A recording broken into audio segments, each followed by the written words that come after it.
We're good. Good morning, everyone. We'll begin with our land acknowledgement at the Township of Severn. We recognize the following land acknowledgement. We would like to begin by acknowledging that the land on which we gather, in which the Township of Severn operates, is part of the traditional territory of the Anishinaabe. For thousands of years, Indigenous peoples have been inhabiting and caring for this land. In particular, we acknowledge the territory of the Ojibwe or Chippewas peoples. This territory is covered by Lake Simcoe Treaty 16 and the J. Collins land purchase. We are grateful to have the opportunity to work on this land. By doing so, give our respect to its first inhabitants. We'll now have our national anthem, please.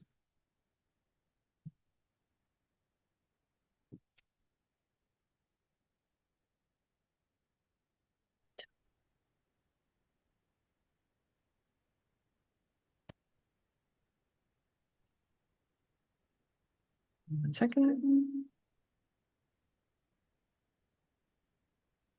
Oh, our home through the faith in all Scotland, in glowing hearts we sing because the true North strong and free. From far and wide, O Canada, we stand on guard for thee.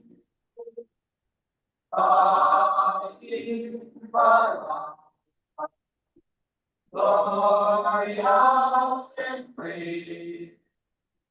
O Canada, we stand on guard for thee.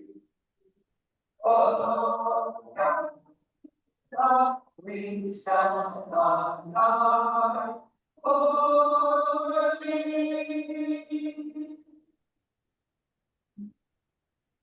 Thank you. Approval of the agenda. Madam Clerk. Thank you. The motion is that the agenda be adopted as circulated. Over in a second. Councillor Brennan, Councillor Taylor, all in favor? That's carried. Thank you. Moving on to any disclosure of pecuniary interest. Seeing none. We do have one presentation today. Please be advised that in accordance with Council's procedural bylaw, no decision will be made on the delegation. The committee will do one of the following. The matter be referred to staff for a report. B, that the matter be referred to the mayor for consideration during the budget, or C, take no action.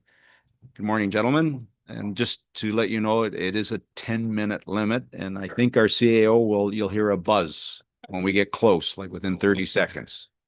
Welcome and thank you. Morning, Mayor Burkett and Deputy Mayor Judith Cox, Phil Brennan, people I know, Pete Fees I've known for a period of time, and thank you for the weather you brought this morning so that we had to drive through, plow through, knock off our cars and everything else. So I know you personally brought this for us, so thank you very much. This morning, my colleague Doug Sexsmith would do the presentation, and we'll leave opportunity for questions at the end. Thank you. Good morning, Mr. Mayor, councillors, Allison, Lori, Andrew, folks we've not met, but we'd love to at some point. We are the new Information Orillia. I am Doug Sexsmith. I'm the interim chair for Information Orillia, and beside me is Mr. Mike McMurter, who is the interim chair of Information Orillia. First of all, let's start. Who knows anything about Information Orillia?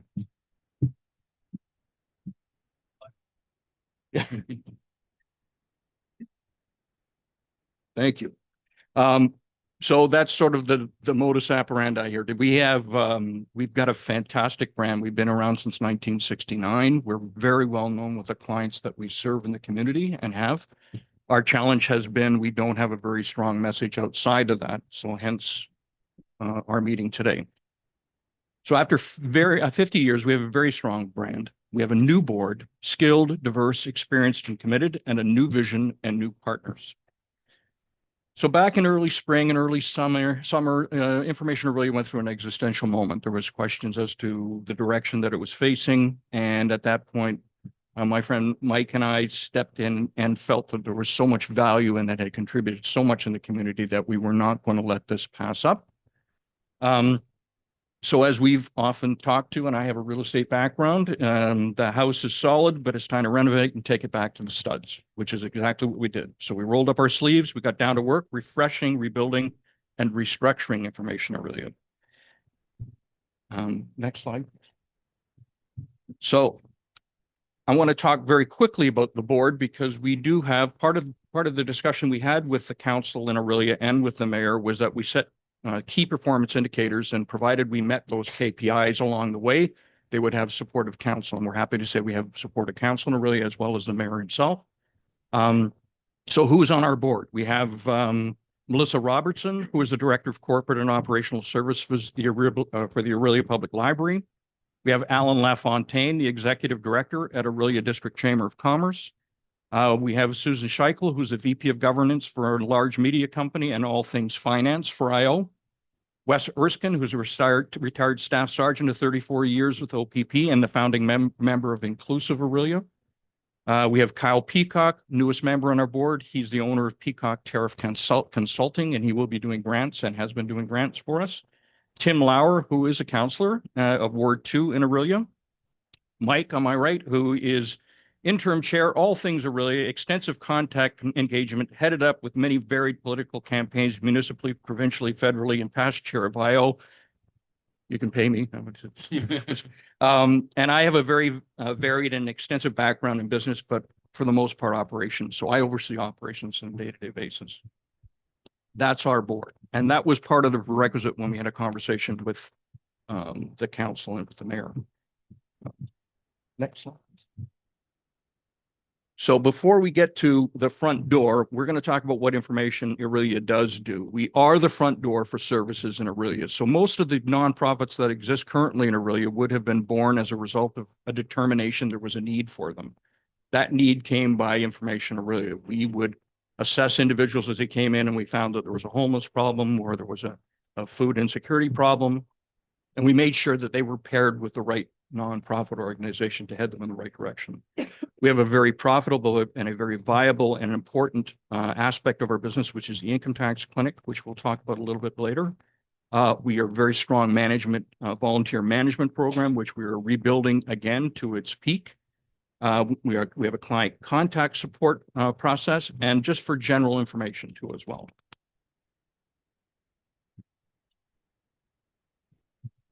So the front door, what does that mean? I mean, there's been a phrase coined now on systems navigation. Well, that's essentially what we've been doing for 50 plus years, systems navigation. We get people coming in for all various reasons, all different problems. We try to determine what their issues are that are the most prevalent, and we direct them to those services to begin with. So the front door is like a help desk for those who don't know what they need and where to find it. And hence our slogan, which is Orillia front door is the information Orillia is the place to go when you don't know where to go. We're the leading agency in this type of system of navigation. We break down their problems into manageable solutions and refer to them to appropriate community services. And in essence, we are the funnel for clients to other community services. We recently at the opening, which I'm hoping everyone had heard of, a new warming center in Orillia, which is in the old Orillia Power Generation building. We were there for the opening services. Which one aspect of it I'm going to touch on really quickly that's close to me. They actually take animals, pets, which is unheard of. So it's a big plus. But we ran into the executive director of Sharing Place, Chris Peacock, who had said very rightly that we were actually the bricks and mortar to 211. We are the warm place where people want to come. They want to talk to a person. They want to be able to be counseled. They want to sit. They just want to be able to chill out as opposed to making a phone call. And he was right in saying that we are the bricks and mortar of 211. Excellent. So income tax clinic. So Mike has a slogan. He talks about the income tax clinic as the Costco hot dog. For $1.50, everybody knows a hot dog's more than $1.50, but you're there for many other reasons besides that. Our income tax clinic gives us access to people who normally wouldn't be able to file their income tax, don't have access or ability to do that.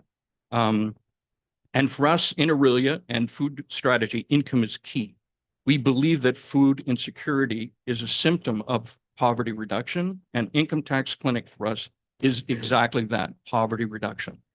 In 2024, we did income taxes for 1,500 clients whose average income was $20,000 and resulted in a total amount of $3.5 million back into the community.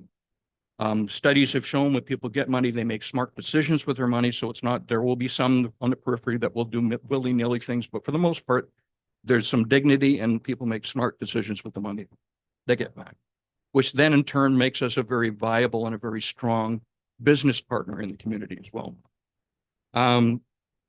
This is a win for our clients and a win for our local economy. Because they completed their income tax, they now qualify for various benefits such as dental, disability, child tax, CPP, OAS, GIS, affordable housing, and putting more money in their pockets.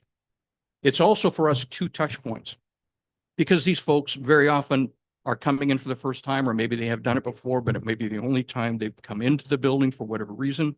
We give us a chance to talk to them briefly about, what other challenges they're facing before they do their income tax, as well as it gives us a second opportunity to speak to them when they come to pick up their check and see, is everything okay? Has things changed for you? How did that work when you first came in? So for us, it's also a second touch point for people coming in.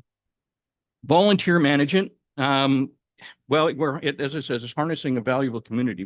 We're recognizing that 25% of our population in Orillia are seniors, which again, it's an added benefit. It provides seniors with purpose and socialization opportunities, a way to be able to get out and be able to do things back in the community again, which they may not normally be able to do. We are redeveloping the volunteer services right now. It's still in good shape, but we want to see that bolstered with it. Next slide. We have a client contact support, which is a mailing address. So for many people, you can't get anything unless you have a mailing address. So we provide them with a mailing address. Yesterday I was speaking to our operations manager, who we've just hired. Is fantastic. His name's Caleb. We have 168 people currently using us as their mailing address, as well as it gives them access to technology, gives them access to cell phone or the phone used to as well. And again, many people don't have their own cell phone. They don't have access to a telephone, so they come in and use us. When it's really busy, we limit people to 10 minutes. We're not going to push the envelope with people when they come in. If it's not that busy, they're welcome to speak to whoever it is for whatever period of time. Our new vision, information hub. We are also an information hub. So many of the people that come in are just simply looking to see where the Leacock Center is or how they get to Tuttle Park. We do that too as well. We have a myriad of brochures on all the different things that Orillia has to offer in our office, and we make sure that they get aligned with whatever happens, whether it's an event they want to see and one that's coming up. So we are very much still an information hub in Orillia. And our new vision. It's to run it as a business. When we took this on, Mike and I, we said, there's no way we're going to be able to do a proper job unless you're a viable, sustainable, and credible business. So that means that we're looking at this organization as a hands-up organization, not a hands-out organization. We want to be the best at what we do. We want to be a good community business partner. We're trying to enhance our credibility and value and spread the message on what we do to people outside of the clients we currently serve, and to commit to continuous improvement. Just got about 30 seconds. So if you can just wrap up, please, about 30 seconds. Thank you. As we move forward, the actions that we're implementing, we stabilize the organization, take it back to the studs, hiring a new operations manager, which we've just done. We have the assistance of Georgian College, and we're redesigning the front door processes and enabling technology to be the best of breed. We're doing redoing their website with the assistance from Lakehead University, repositioning our brand and normalizing partnerships with purpose. And finally, closing statement is, today we listened intently to discussions as of today, we've listened to discussions that are within the county and the problems that the county faces. Every day at IO, we have clients dropping in that are lost, confused, overwhelmed with limited options and resources. They need help, and information really is a forefront of this emergency. It's our job to listen, break their problems into management solutions, and refer them to the relevant services. We're about solutions. That's who we are. That's why we do it. Mr. Mayor, councilors, we're a hands-up organization. Information Orillia is completely aligned with the city, the county's commitment to help our most valuable by mitigating homelessness, food insecurity, reducing poverty in our community. And again, we can't thank you enough for this opportunity to talk to you all. Thank you very much. Great presentation. Any members of council have questions? Councillor Jansen. Through the mayor, thank you very much for the presentation. I'm just wondering where your office is located, and also what is your email address, or sorry, your website address? We are in the Orillia Public Library on the Andrew Street side of the library. Okay. And your website? Information Orillia. Just Google. Yeah. Just Google it. Okay. Thank you very much. I'll try to stop by the next time I'm in Orillia. We'd love to see you. Thank you. Brennan. Your income tax clinic poverty reduction efforts are fabulous. Thank you. Thank you for all you do. You guys are a fabulous organization. Thank you. Deputy Mayor Cox. Yeah, through the chair. So when you were talking about Orillia and you also obviously must do Orillia and area. We've been working in that direction. Yes. You know where I'm going, right, Michael? If you're talking about the income tax clinic. Know about all of your information Orillia. We're talking about Yes. the wayfinding, the tourism, Yes, all of it. yes. You do provide services Our for catchment area. Romadani, Severn, Ramera, Orillia. Our catchment area is the city of Orillia. Yeah. Okay, and Ormodonti, Severn, and Ramera. But I wanted to talk just briefly about the income tax clinic. So back when I did a discussion with the food insecurity and stuff, and we addressed the income tax clinic.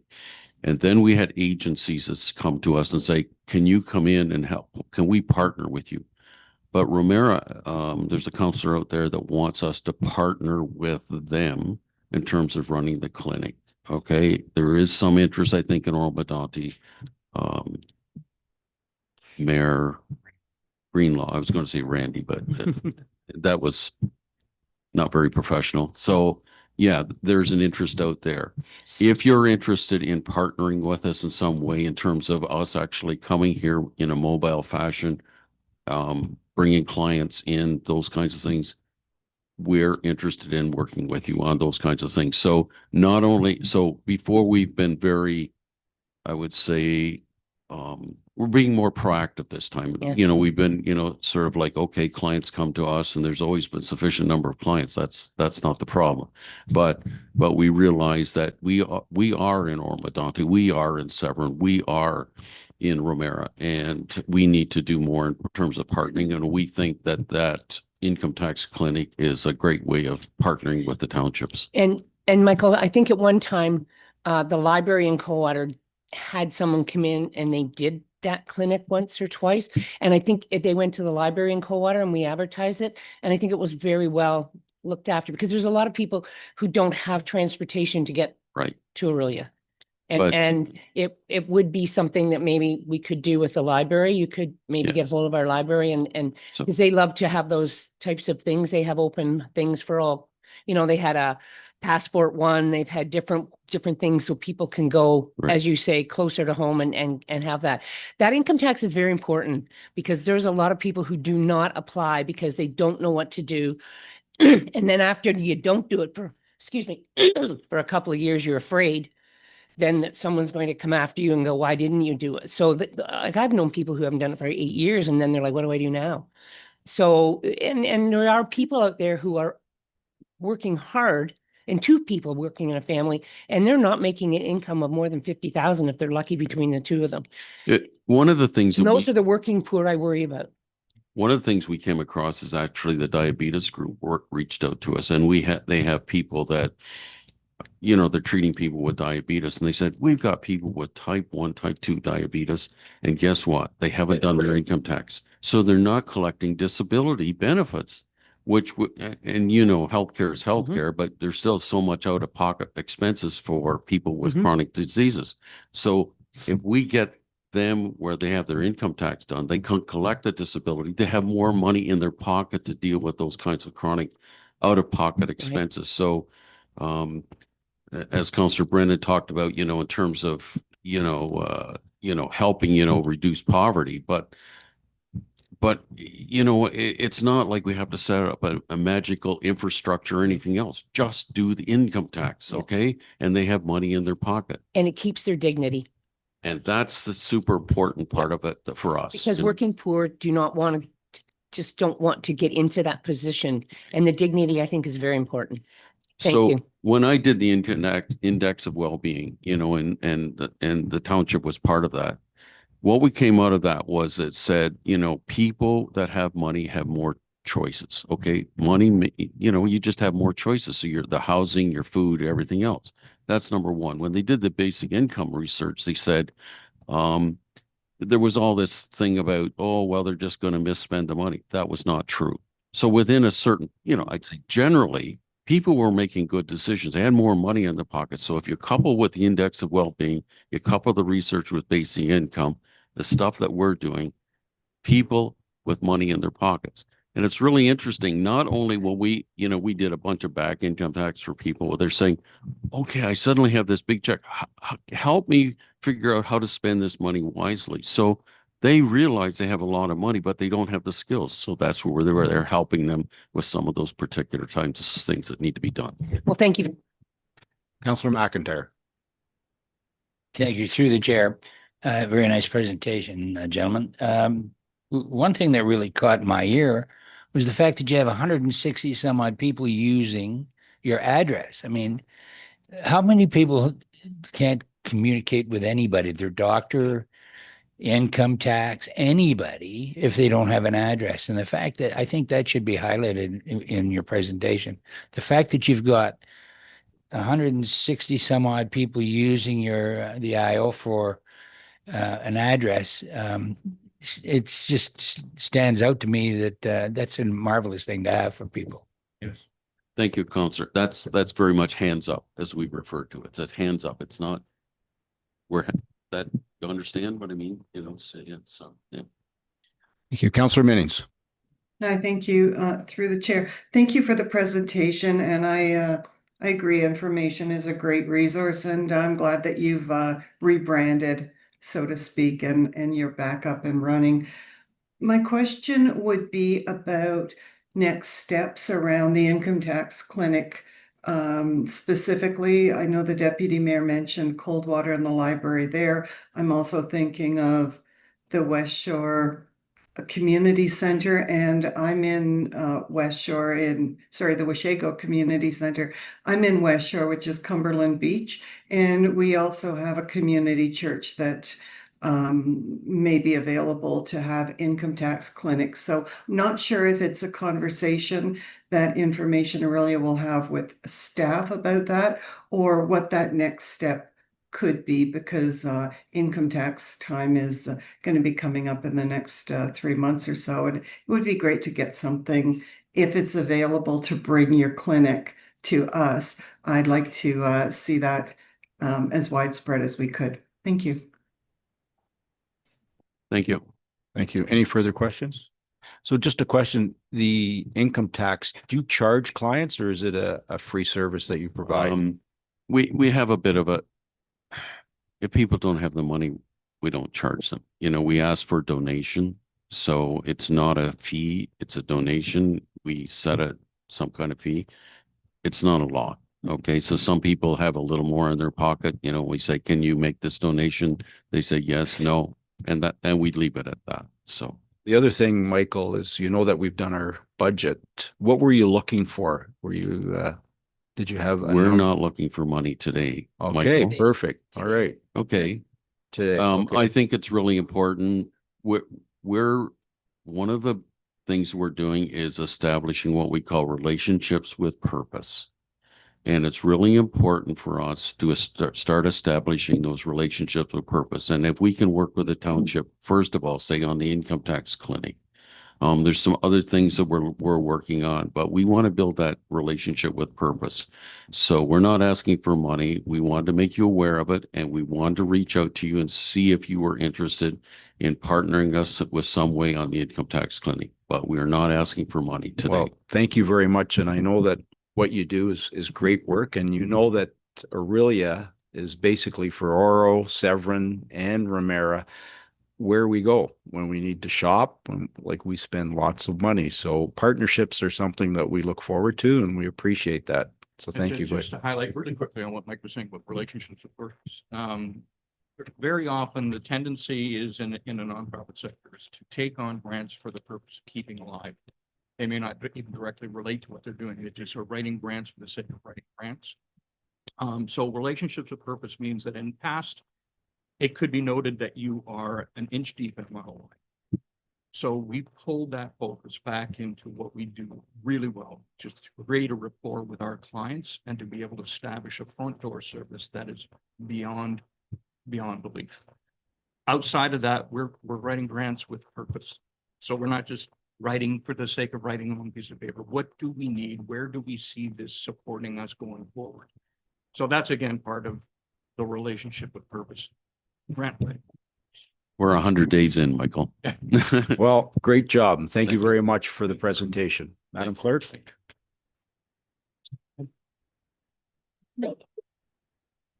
Thank you. The motion reads that the delegation by Doug Sexsmith and Michael McMurter from Information Orillia providing an overview of their services be received for information. Deputy Mayor Cox? Yeah, through the chair to the clerk. Will staff look into maybe the income tax clinics in different ones, or how do we want to go? As the counselor said, next steps. I can have our communications officer reach out to Information Orillia. That would be and perfect. does Thank you very on much. social media. Okay, thank you. Yeah. Councilor Brennan? Councilor Brennan? Yes, and with that in mind, can we alter the resolution? I mean, I'd like to follow up on what partnership we might be able to do. You know, if that's through the communications, great, but I don't want this to be Madam Clerk? option C. Dale? Yeah, I was gonna say your options are the three that are available to you. You can't make a new option. I think the clerk is just taking it as staff direction. I'm fine with that. Then I would ask for a file report. Councilor Brennan, you're looking for a report afterwards? Yeah, I'd like basically on what we're asking. Yes. Madam Clerk? Through you, your worship, I'm just gonna ask for a report on what, I mean, and then I'm just looking so staff know what council's looking for, because I mean, staff have no issues just promoting Information Orillia services and such like that. But until they come with us with what they want to do for partnership opportunities, I envision that the ball's very much in their court to come to us as to what partnerships they want to see promoted and happen and develop, as we would with any other community organization. I respectfully disagree. Their question was to see if we are interested in partnering on an income tax thing. That's why he was here. I don't see why that's a big problem. So I think, I just wrote down what he said. Madam Clerk? So then we'll amend the motion that staff report back. It won't be, the delegation will then not be received for information, will be that staff report back with respect to the tax clinic. Okay. Thank you. Okay. Mover and a seconder, please. Moved by Councilor Brennan, second by Deputy Mayor Cox. All in favor? That's carried. Thank you. Moving on to the consent list. Does any member of council want to pull any item? I'm sorry, I missed who moved and seconded that.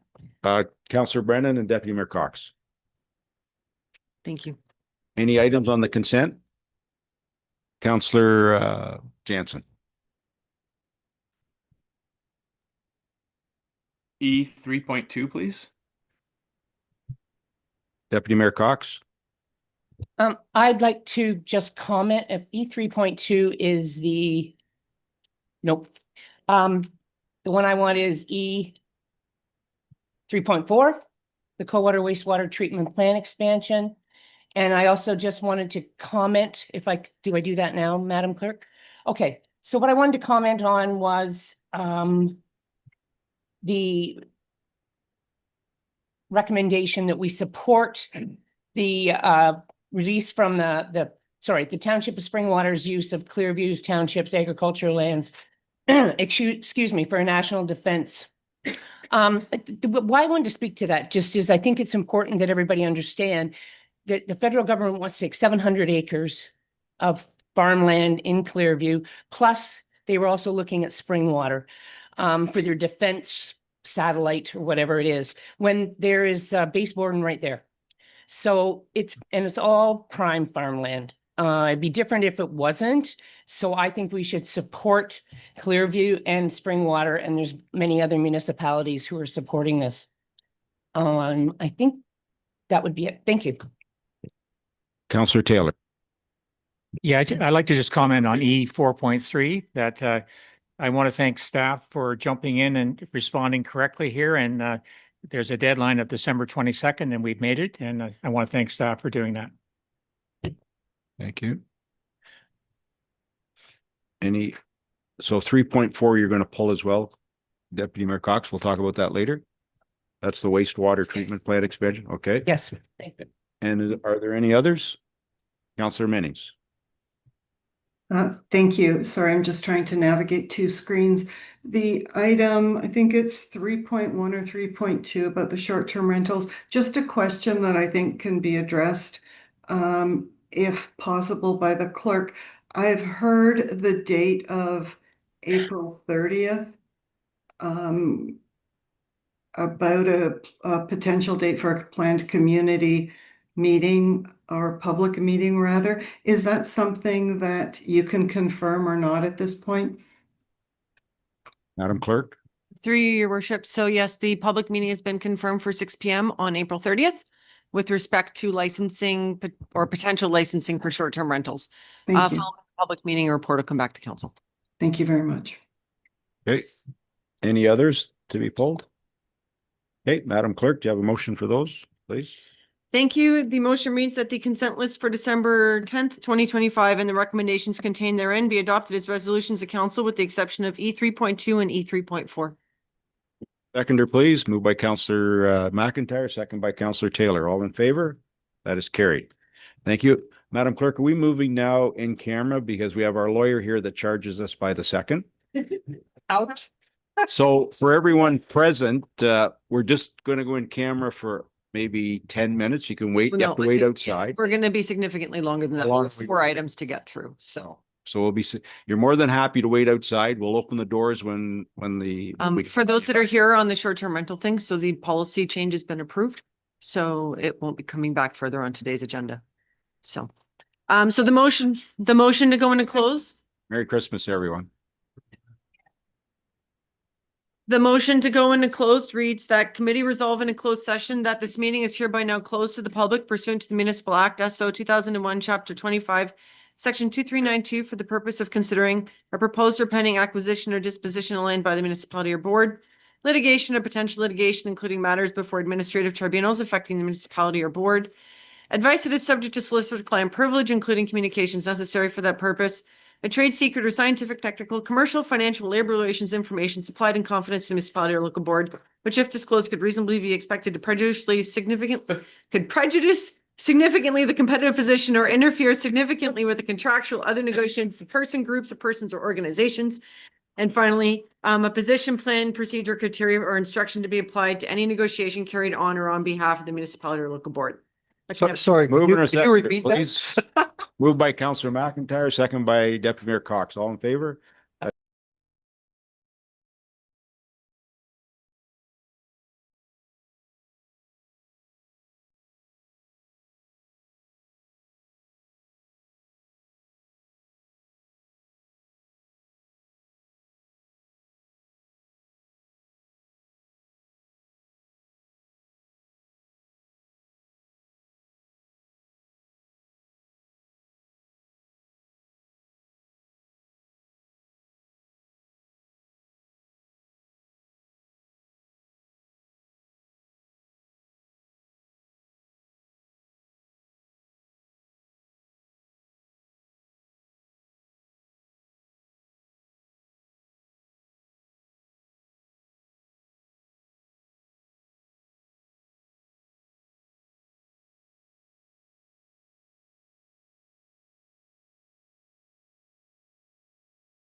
Okay, so the motion is that closed session adjourn at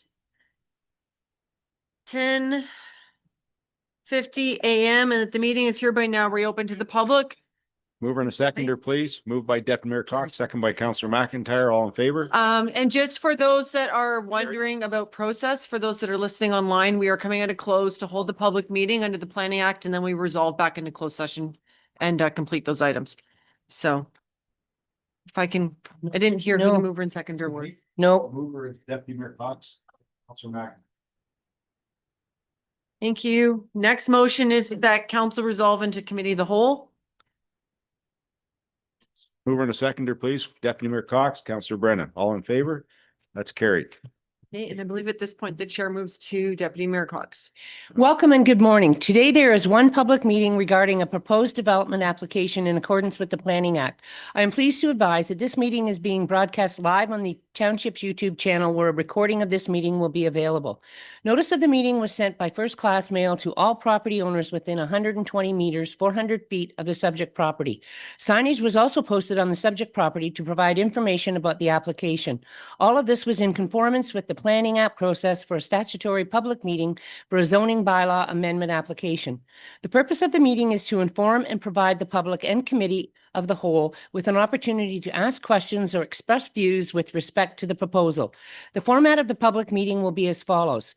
1, the applicant's agent will generally explain the purpose and effect of the application. 2nd, the township staff can provide further information and clarify any statements of the applicant and or their agent. Next, the public will be permitted to ask questions, express views on the proposal, and then the public portion of the meeting will be closed. And 4, lastly, the members of the committee will be given the opportunity to ask questions for clarification on the proposal and provide comments. At the conclusion of the meeting, the applicant, their agent, and if required, township staff will be given the opportunity to respond to the questions and comments received.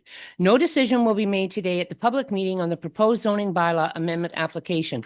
Following this meeting, the information obtained, including questions and comments submitted by the members of the public and the committee, will assist the township to determine next steps.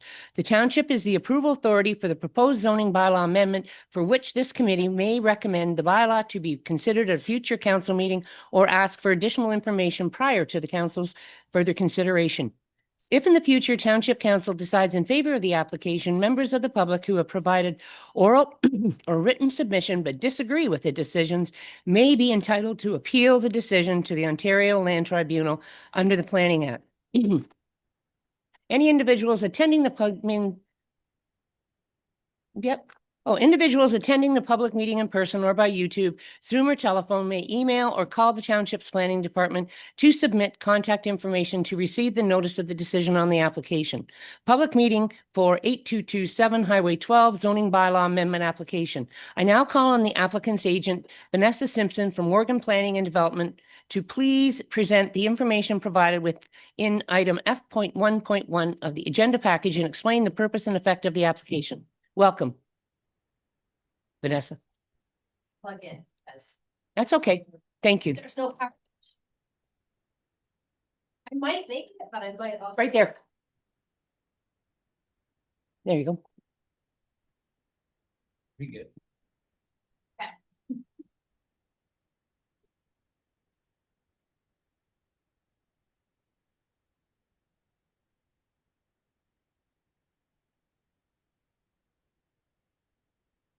After presentation. Okay, perfect. Is this on? Yeah, okay, perfect. Apologize in advance for my cough. Good morning, council. Still morning? Yes, we are morning still.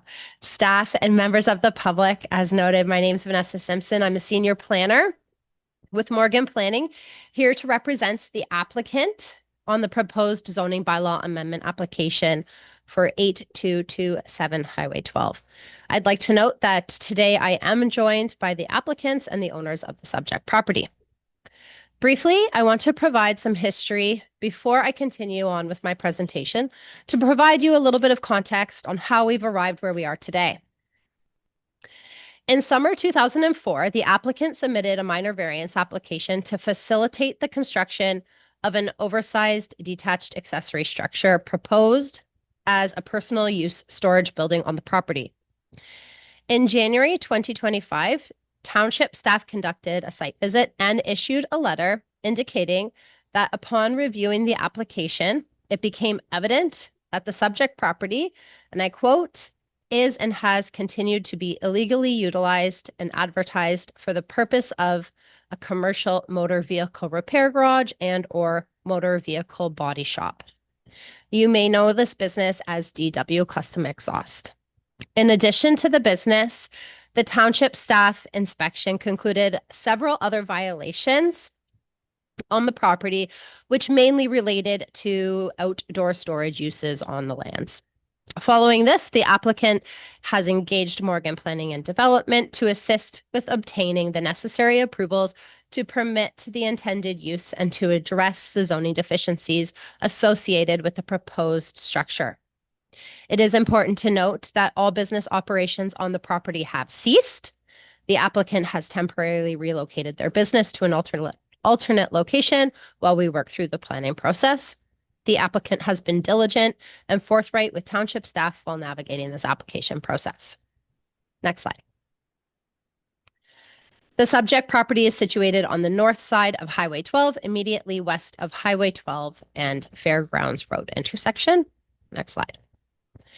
The subject property is situated between Tire Master to the west and Sunrise Toyota to the east, placing it within a predominantly commercial corridor. The property is accessed through a shared driveway entrance with the adjacent property owner, which is Tire Master, and this shared access is secured through a registered easement. The property has a lot frontage of approximately 60 meters along Highway 12 and a total lot area of 6,430 square meters. The site's currently developed with a 2-story single detached dwelling with an attached garage and a detached accessory structure garage. There's also several personal trailers and old truck bodies on the property, which you can see in the aerial image that was before this one. The lands are serviced by private septic and well. Next slide. Here are a few images of the property. So in this view, you can see the front yard looking from the street towards the property and the existing dwelling. As you can see on the image on the left, there's a well-established hedgerow providing a landscape buffer to the driveway and existing accessory structure and rear yard. Next slide. The left image is standing on that driveway, looking towards the dwelling and the property and the existing detached accessory garage. And again, you can see this hedgerow. And the right image shows the existing detached accessory garage. And in both images, you can see a variety of recreational trailers. Lastly, next slide. An image of the rear yard. This is standing behind the existing structure, looking towards the rear yard, which is the proposed location of the new accessory structure, which I will speak to in more detail throughout my presentation. Proposed application. Thank you. The proposed development application is twofold. It seeks to address both a site-specific use and the provisions of the proposed accessory structure. The first is the proposed site-specific use, which is proposed to be added to the property to permit the operation of a small-scale home industry within the existing detached accessory structure. While the proposed operation may generally align with the township's definition of a motor vehicle repair garage, that term does not accurately reflect the limited, specialized, and accessory nature of the proposed business. To ensure clarity and alignment with the township's official plan and the intent of the zoning bylaw, we have proposed a refined site-specific definition, which reads as follows. It would be called a motor vehicle exhaust repair garage and defined as a building or structure where services are performed on motor vehicles for compensation limited to the installation and repair of exhaust systems. This definition clearly distinguishes the proposed operation from a full-service automotive repair facility and appropriately represents the niche and small-scale nature of the business. Further, all operations will occur within the existing accessory structure, maintaining the rural and residential character of the area. The second detail is the proposed development of the second detached accessory storage building to be used for personal storage items, including recreational trailer, a boat, snowmobiles, that sort of thing. This proposal directly responds to previous concerns by township staff regarding the extent of outdoor storage on the property. The intent of the new building is to house these items indoors, thereby reducing the visual impact and overall amount of outdoor storage on the property. Next slide. This is the proposed concept plan. You can see the existing dwelling at the front of the property, the existing detached accessory structure in the light yellow color, kind of in the middle of the property, and the proposed structure, bright yellow, located in the northeast corner of the property. Excuse me. The addition of the motor vehicle exhaust repair garage and the second detached accessory structure do create some deficiencies, which are being addressed through this application. Next slide. Here's a few images of the proposed structure. And the next slide. So the purpose of the zoning bylaw amendment application is obviously to rezone the property from the RU1 existing zone to a rural special exception zone. The purpose of this amendment is to recognize and regulate a specific site-specific home industry use on the property. The rezoning seeks to permit the operations of the exhaust repair garage as a home industry within the existing structure. It will also allow for the construction of the new building on the property. Next slide. So in detail, what this application is requesting are the details as follows. The first item would be the existing special exception that already exists on the property, which deals with the access being on the adjacent property. That would remain. The second item is to add the proposed use and its definition as a permitted use within the zone. Next slide. The third item is provisions related to accessory uses, buildings, and structures related to both the proposed and existing structure, which include increased floor area to 238 meters squared, whereas a maximum of 110 meters squared is permitted for the proposed structure. Increase in height to 6.2 meters, where a maximum of 5 meters is permitted for the proposed structure. And an increase in lot coverage to 6.3%, whereas 5% is permitted, and this accounts for all accessory structures on the property. The fourth item is provisions related to the proposed home industry. The first would be a reduced lot area of 0.64 hectares, whereas 1 hectare is required. Reduced interior side yard setback of 5.3 meters, whereas 10 is required, and an increased floor area of a home industry within an accessory building to 165 meters square, whereas 140 is permitted. And lastly, increase lot coverage to 11.3%, whereas 10% is permitted, and that accounts for all structures on the property. Next slide shows you the proposed zoning bylaw amendment schedule. The next slide, please. So as noted already, the property is designated rural within the township official plan and zoned RU1. The official plan permits single detached dwellings and home occupations as well as home industries. As noted, the subject lands currently contain a single detached dwelling, which is the primary and permitted use on the property. Next slide. A full detailed planning analysis has been provided in our planning justification report, which has been submitted with our application. And I do want to highlight briefly some key policies and justification as it relates. We understand that the official plan home industry policies found within section 6.3.2 explicitly state that the repair or sale of motor vehicles is not considered to be a home industry. However, industries that are permitted include welding, carpentry, contractor, and or landscaping yards or machine shops. When the policies outlined within section 6.3.2 are read as a whole, home industries are intended to be small scale industrial uses accessory to dwellings on rural lots. The proposed use, a motor vehicle exhaust repair garage, functions similarly to the uses which are permitted in a home industry. Importantly, the use is to be operated by the property owner who resides on the subject's lands, ensuring that the residential use continues to remain primary. To further distinguish the proposed use from a conventional motor vehicle repair garage, the ZBA proposes the site-specific definition.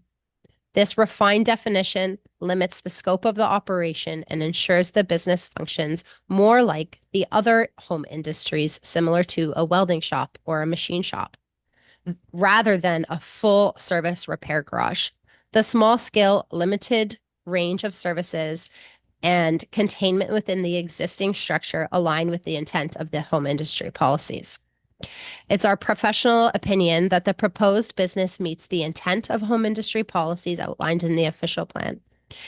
The use is clearly secondary to the residential function of the property, limited in scale and compatible with the surrounding land uses. The zoning bylaw amendment application proposes site-specific provisions to regulate size, scale, and permitted activities with further details to be addressed through site plan control. It is our opinion that the small scale home industry being proposed should be considered a home industry and therefore permitted, and therefore conforms to the township official plan. I think I've covered off all of these items in conclusion. So if you'd like me to continue and answer more questions, I'm happy to do so. Thank you. Thank you very much, Vanessa. Does the township's planner, Emily Heil, have anything further to add to the materials and information presented by the applicant? Thank you, Chair, and good morning. And thanks to Ms. Simpson again, who provided a detailed overview of the zoning amendment and the history of the application to date. As outlined by Ms. Simpson, the purpose of the application is sort of twofold. One being to permit the construction of an oversized detached accessory structure that is secondary to the principal dwelling. And secondly, to allow for the legal reinstatement of a home industry in the existing structure on the lands. The applicant proposes to limit that use to the repair and installation of vehicle exhaust systems. As identified by Ms. Simpson, it's generally understood that this use is similar or more comparable to a welding shop than as would, and not like a typical mechanic's use. So as stated in the report, the purpose of today's meeting is really to notify the public of the application and seek comments both from the public and from the committee with respect to the proposal, to assist staff in a review of the application and determine next steps. We have not completed a detailed policy analysis of the application, as the comments received today will assist to inform any future recommendations by staff. I did just want to note that should a favorable recommendation come forward in the future to council, the proposed development would still be subject to site plan control to address matters such as parking, storage, the scope, and other detailed design aspects. That's all kind of I have to summarize for today, but as stated by Ms. Simpson, staff and the applicant's agent are available for any questions. Thank you. Thank you very much. Any persons present in person or on Zoom or the telephone who have either questions or comments on the application will now be invited to speak. Please note that your comments will also be recorded and live streamed to the township's YouTube channel and will remain online. The township does not have the ability to edit the live stream to remove any personal information provided in the course submitting comments or questions. All will be required to give their full name and address for the minutes. For anyone in remote attendance, unmute yourself when called upon and turn on your camera if you wish. Are there any? Okay. Are there any members of the public who would like to speak in person? Please approach the microphone, give your name and address for the minutes. Okay. Could the township's planner please summarize any additional correspondence that has been submitted on this application and provide further information? Thank you, Chair. So we did receive additional items of public correspondence with respect to this application. We received comments from the Ministry of Transportation. To summarize the comments, they spoke to property access for the proposed home industry, as well as traffic and various setback requirements for buildings and parking that must be maintained. We additionally received comments from the County of Simcoe, who acknowledges that the lands are located in the Township of Severn Secondary Plan, and all development should be consistent with the PPS 2024 as applicable. Further, Enbridge Gas stated no objections to the application, but do reserve the right to amend their development conditions. And we did receive a article of written correspondence from an abutting property owner, Kevin Koski at 8235 Highway 12. They stated comments in support of the application. Thank you. Thank you very much. Do the members of the committee have any comments? Councillor Brennan. Thank you. Thank you for your presentation. Nice to see people trying to put business in Ward 3, like that idea. I don't understand why one would go for such a restrictive zoning in that area. I mean, I've been on the tire site. I mean, they put tires on our fire trucks there. That is a very industrial site. The other side is, of course, Toyota, and I understand their property has been severed, and there's another business going in on the severed property. If you look to the other side of the road, there's other things going on. And Otis Park, which I have also been on, there's no noise issues or anything with them because you're nowhere near, and even if you were, no one sleeps there. Well, no one's supposed to anyway. So the zoning seems kind of good for me from that point of view, and it's right on the highway. But I just like those other properties, those adjacent two properties are not home use properties. I don't understand why we have a home use zoning in the middle of these two major whatever you want to call them, businesses. And then there's this little home use one in between. I'm not objecting to that. And all, I just find it fairly restrictive. If I own that property and I wanted to sell it down the road, I'd kind of like to know that I could fix motorcycles there. I don't know. So I just, why so restrictive? Through you, Mayor. I'm going to probably direct your question actually to townships staff. They're probably the more appropriate person to answer the question. But this application isn't trying to further restrict the zoning on the property. I think it's just historically the use of the property has been residential, and the zoning and official plan have respected that. Maybe if township staff want to add anything. Go ahead. Through the chair to Member Brennan, this property is part of the secondary plan. As we all know, the secondary plan is not something we cracked open during the latest OP review. So the secondary plan designations were all put in place in the early 1990s. And since that time, there was official plan amendments. So the Toyota site received an official plan amendment to be able to build that Toyota site. So I believe what these folks are doing is avoiding an official plan amendment because this property is designated rural, whereas the two properties, the property on each side, so the two properties neighboring it, they are not designated rural. They are designated for commercial purposes because of official plan amendments. So maybe one day when we do crack open that secondary plan, if council wants to give staff and probably consultants funding to redo that secondary plan, or if the province goes ahead and it gets rid of secondary plans, which is something they're currently thinking about, then we will have to figure out, is that an appropriate use here? What are we going to do? The added compacting factor here, which won't make a lot of sense to most people, is that this is on an MTO property. So MTO has already given some slightly confusing comments about how they don't support new commercial businesses on their roads. However, staff are not too concerned in this case because it already uses a commercial entrance. It has a right-of-way secured on title, as Ms. Simpson mentioned. So, we're not too concerned about that. But yes, from a land use planning point of view, it is very odd that there is a house between these two businesses on a highway without any other residential neighbors. But the other properties were subject to official plan amendments historically. I mean, just supplementary then, is there at least a tax advantage? Through the chair, part of home industries and why they are so popular in Severn is that I believe our treasurer maybe could speak to this more, but I believe just a portion of the property would be assessed for an industrial commercial purpose, and the remaining of the property would be assessed as a residential use. Member Taylor and then Member Burkett. Okay, I think there's a definite need here, and I'm fully supportive of the amendment, and I look forward to recommending staff's recommendation there, and love to see it go in. Thanks. Through Madam Chair, and let me give you all a history lesson as how this came to be. Okay. So fully supportive of it. Great family, but this was the site of the old Kitchen Tire. So when they sold the tire company, and most of you won't remember, on Memorial, they moved up there, built the new shop. The owners built a new house as well. So the mom and dad lived in the new house, had no reason to have a home industry because they had the shop right beside it. Hence the registered on title driveway, because they would just come in their own driveway to their home. Fast forward to today, we have a family now that has been using it as a business, and I'm fully supportive. And what they're trying to do is just exhaust. They're not going to have oodles of cars like I do all over my parking lot. And if you ever drive by, you'll notice that there may be one there, and I hope staff fully support it as well, because I am in full support, and I think we all are.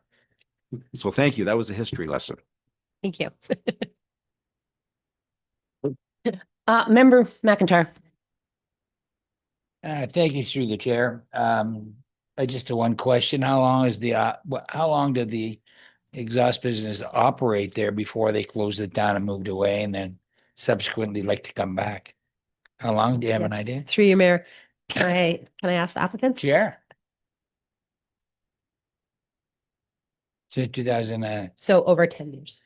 okay, I fully support it's a very needful business, and there's no reason why we couldn't have it. It's an industrial area, and you know, the pictures of the home are lovely, and why not? I mean, it makes all sense in the world to me. I support it. Miss Manville. I would just like to take this opportunity to remind committee that we're just supposed to be giving comments, and the planning analysis has not yet occurred. So with this new format of committee of the whole, we are coming to a public meeting and we are giving comments, and then in 2 weeks' time, or perhaps, I mean, in this example, in longer than 2 weeks because it's Christmas break, then we'll come forward with a recommendation report. So I just wanted to remind council not to prejudge the application prior to having all the facts. Okay, thank you very much. If there are no further comments, I declare that the public meeting on the Member Burkett. To you, Madam Chair, you've rained on our excitement. You know, like we're excited and we're all in favor, and you've rained on it. Like, thank you for that. It wasn't that bad, but thank you for your professional advice. So if there are no further comments, I declare that this public meeting on this proposal is closed. Madam Clerk. Thank you. The motion reads that planning report P25-050 dated December 10th, 2025 with respect to zoning bylaw amendment application file number Z2514 for the subject lands located at 8227 Highway 12 be received for information, and that comments received at the public meeting be considered as part of any recommendation report for a future council meeting. Thank you very much. Mover and a seconder, moved by Member Taylor, second by Member Brennan, all in favor, carried. Merry Christmas. And Happy New Year with your business. If I can, Madam Chair, I think for now we'll just proceed through the rest of committee of the I whole. thought that. Back to Thank closed you. session at the Okay. end. Thank you. F2.1, presentation administration report number A25038, customer service update. And are you doing this, Madam Clerk? Thank you. Unfortunately, I think the flu is getting a lot of people. Yes, unfortunately, our customer care supervisor, who really wanted to be here today, is extremely ill right now. And is probably watching this from home knowing her. So I just wanted to provide some highlights. So our new customer care department came into existence September last year. So our Thank you. customer care department came into existence September last year, and unfortunately for the 2 members who are attending online, we just handed out the new welcome packages to all members of council, and I'll leave you copies in your mail trays here at the office. So from that, we created the department in September.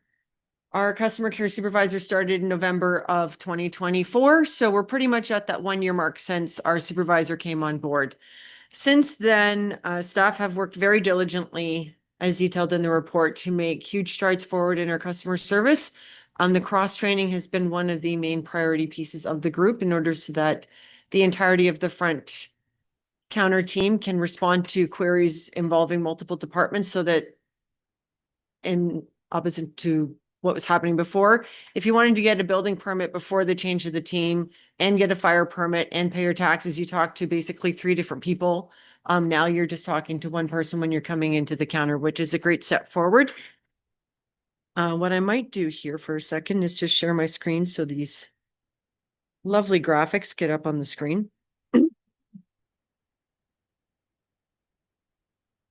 So back when the team was created and we started tracking stuff, so bear in mind, we didn't start tracking all of our statistics until January this past year. Our first contact resolution rate, which is what the team tends to resolve, was at 64%. And we are currently up to 76. Now, depending on what's going on topically at the counter, that can even go even higher some months if they're not getting calls on certain things and it's pure taxation, fire permits, what have you. But when we start getting into detailed queries on planning, septic stuff, then those get referred back still to the appropriate staff. So you'll notice sometimes we don't fully understand what all of our calls are mostly about, but you'll see in the staff report that by far and away the bulk of our phone calls are still, and counter inquiries are still, to do with finance. Second most popular is building. And then after that, it gets a bit more month to month, depending on what's going on in the season. So this really escalates with finance if we're dealing with a tax due date month or a billing due date for water and sewer payments. Volume by month, oddly enough, it's probably because we did just have the postal strike combined with the tax due date. So we had a lot of counter traffic in October. But again, as expected, summer is our definitely peak months, going through to normally just past Thanksgiving, and then it tends to start dropping off. Since June, we did an upgrade to our phone system, so it kind of operates like a rotating service. So instead of the phone ringing through to all 6 desks at once, if one is busy, then it goes through to the immediate next person who's available. Our maximum wait times is about 2 minutes and 50 seconds, which is well below what is generally considered acceptable customer service thresholds. On an anecdotal note, I will note that the quickest hangups we have are typically council members looking for staff calling the office at an average drop call rate of about 20 seconds. So just as an anecdotal remark, staff have begun tracking again in depth what those calls are about, when they are answered, if they're passed back, and such like that. So once things are passed back, our tracking stops. So from the customer care side, we do not track how long it takes for staff to respond back, as the staff at the other side of the office can be busy in meetings or what have you. The average time call for abandonment is about 1 minute, 60 seconds or 16 seconds. So our wait times are under 3 minutes and our average abandonment time is under 1.5. So overall, not doing bad. Our phone calls definitely are our primary way we interact with the public. Our counter traffic is sitting at around 33% and email is about 10. So we are still very busy through our phones. And again, that depends on time of year and what's going on. I expect from today, we normally will be fielding calls about where our plows are, when they can expect roads plowed. Those are typical questions that we receive through the winter, and our whole front counter crew is trained on that. One of the bigger pieces that we've done over the last little bit, it's weird to say, but it's definitely impacted the counter, is we have all of our front staff are appointed as commissioners of oaths now. So it's not necessarily for applications when they're coming in. The staff at the counter can now commission those documents for people wanting to come in and transfer vehicles, and they need those forms commissioned for Service Ontario. We can get those done at the counter now. In the past, it's always been either planning staff or the director of finance and myself that have to come to the counter do those commissions. So it's alleviated some of the time for some of us in the back staff, and it gives more flexibility for people to come in because we're always making sure that there's coverage up front, whether it's through lunch hours or through the summer.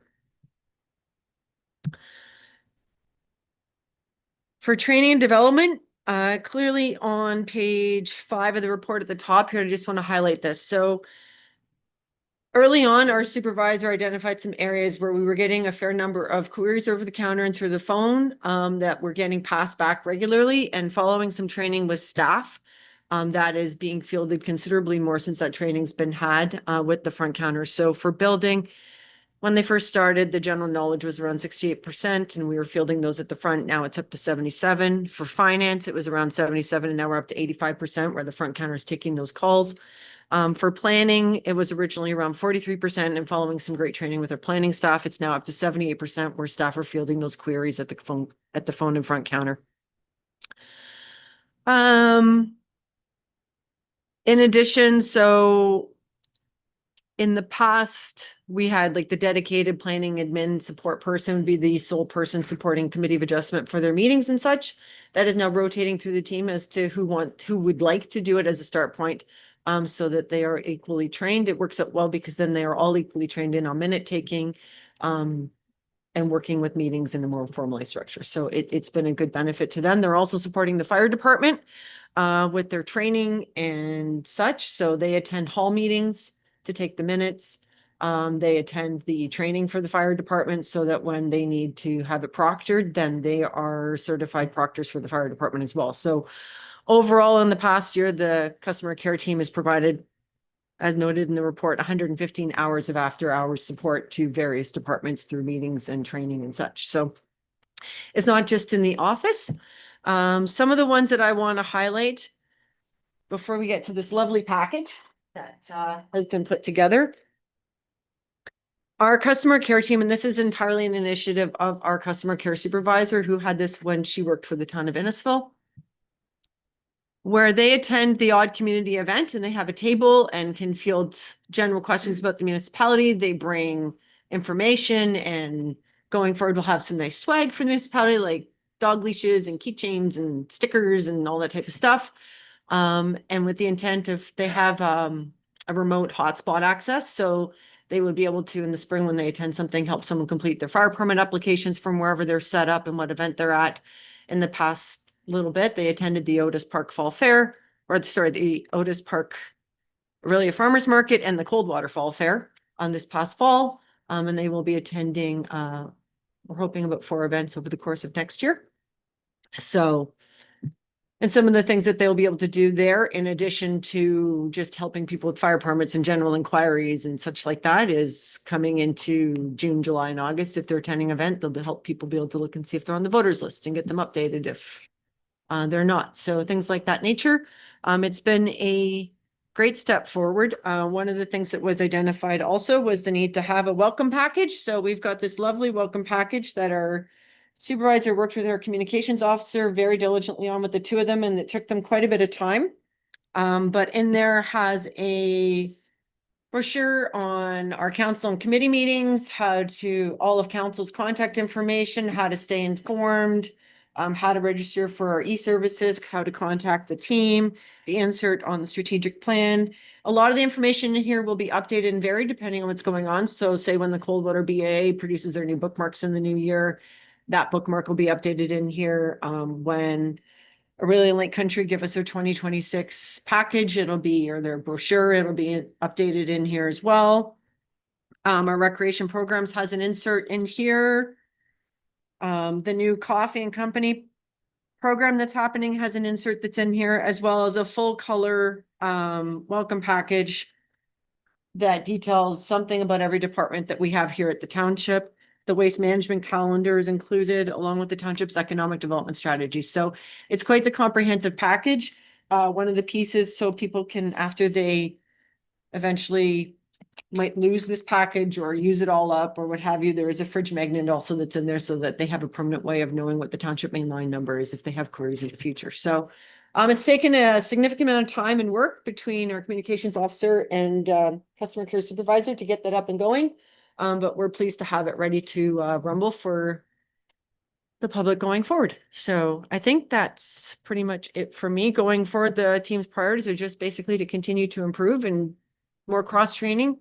One thing that the team did feel the need for and that we had done last year was training on diffusing conflict and resolving issues so they can work with the public, that sometimes folks come in that are quite frustrated, and how to give them the tools to be able to diffuse situations and get people to where they want so they get the answers that they need and go home satisfied. So I just wanted to point that out. So outside of that, if there's any questions. Thank you very much, Madam Clerk. Member Burkett. Thank you through Madam Chair. Excellent. If you could pass this back to Trish and her team.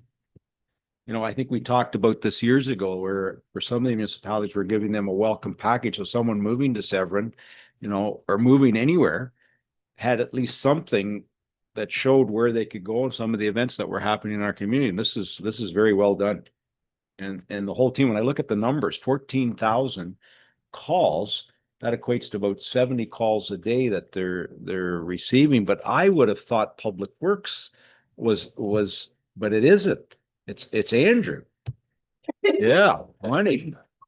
Or is it Patty? Public Works are just the loudest calls. They're not the most calls. But yeah, I was quite surprised to see what the numbers were like. Yeah, and we attribute also part of the uptake in September, October is also we had the ASC program going, so people were coming and making payments as well.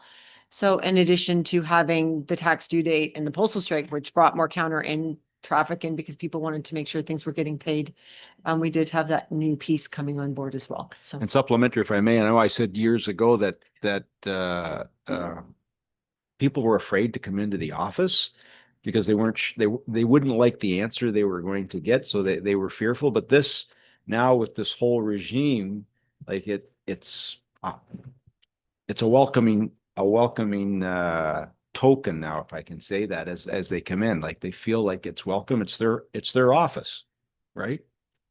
if I can, I would like to say, I don't think we'd be where we were without Trish. Her experience working in the customer care environment in Innisfil has been invaluable to moving this forward as a consolidated team. And I do think they are definitely that at this point. When we even initially merged them, it was a bit of a struggle because everyone's used to operating in their department pieces, but they are definitely operating as one unit now. Thank you. Thank you, Trish, if you're listening.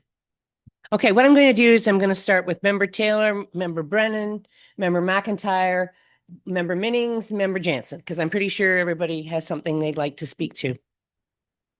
Through the chair, a great package. One thing that you could add on this is the Seg Bay Chamber of Commerce has a pamphlet similar to this. That might be something that you could get through Dan or the chamber there, but overall it's great. Thank you. Thank you, the chair. It's nice to see in a measured format how the staffing plans are coming together. So that's really nice. And that integration effort on front end, that's a lot of work. Like for people to know a little bit about a lot of complicated things. So like kudos to the staff. I would also like to know how Andrew is ticking off so many people.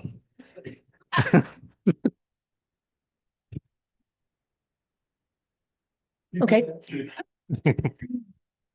It's usually not me. It's usually Patty's. The buck stops with Patty. I don't know if you weren't here one year, but we did service awards for Patty, and I think it was her 20 years, or it might have been 15. But there was a crowd of people in here, and when we said she was the taxation officer, everybody booed.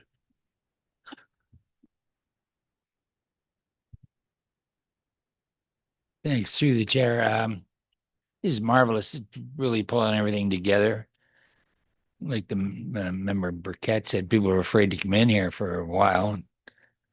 Now they rush in and they're welcome, and especially on the phone, you make a phone call. And I had a comment from one of my neighbors. They said, "Who do I speak to about whatever?" And I said, "Just call the office." "Well, who do I talk to?" "I just call the office. You'll see how it works." And the next time I saw him, it was Walter. Next time I saw him, he said, "That worked like butter." He said it was wonderful. Anyway, very well put together, and congratulations to Trish and her crew. I just had one question for Allison. And when you do the oaths, the Commissioner of Oaths, do you have a fee for that? Thank you. Yes, we do have a fee for it. So, but it's pretty modest. So it's, That $20 I something? think it's $25. $25. 20, Yeah. that's pretty cheap. And they're all the front, they're covered with that? Yes, we do have one new staff that started this week, so it'll be a bit till we get her commissioner appointment through the province of Ontario, but the rest of the front crew are all appointed. That's a tremendous idea. That's a very good idea. Thank you. Member Minnings. Hi, thank you through the chair. Yeah, just jumping on the kudos wagon. I love this. I'm looking forward to seeing the package, the actual package you put in my mail slot. Thank you. My question is, I just went on the website as you were talking because it triggered new residents don't always come into the office, or frankly, not everybody does. Is there an opportunity to put a button on the website, maybe that says, new resident package or something? Because I know all the information is there. It's just in separate areas. And because you have it so nicely bundled, is that something that you might consider? Yes, through our communication with our communication staff, we can work on putting something like that together. Thank you. Member Jansen?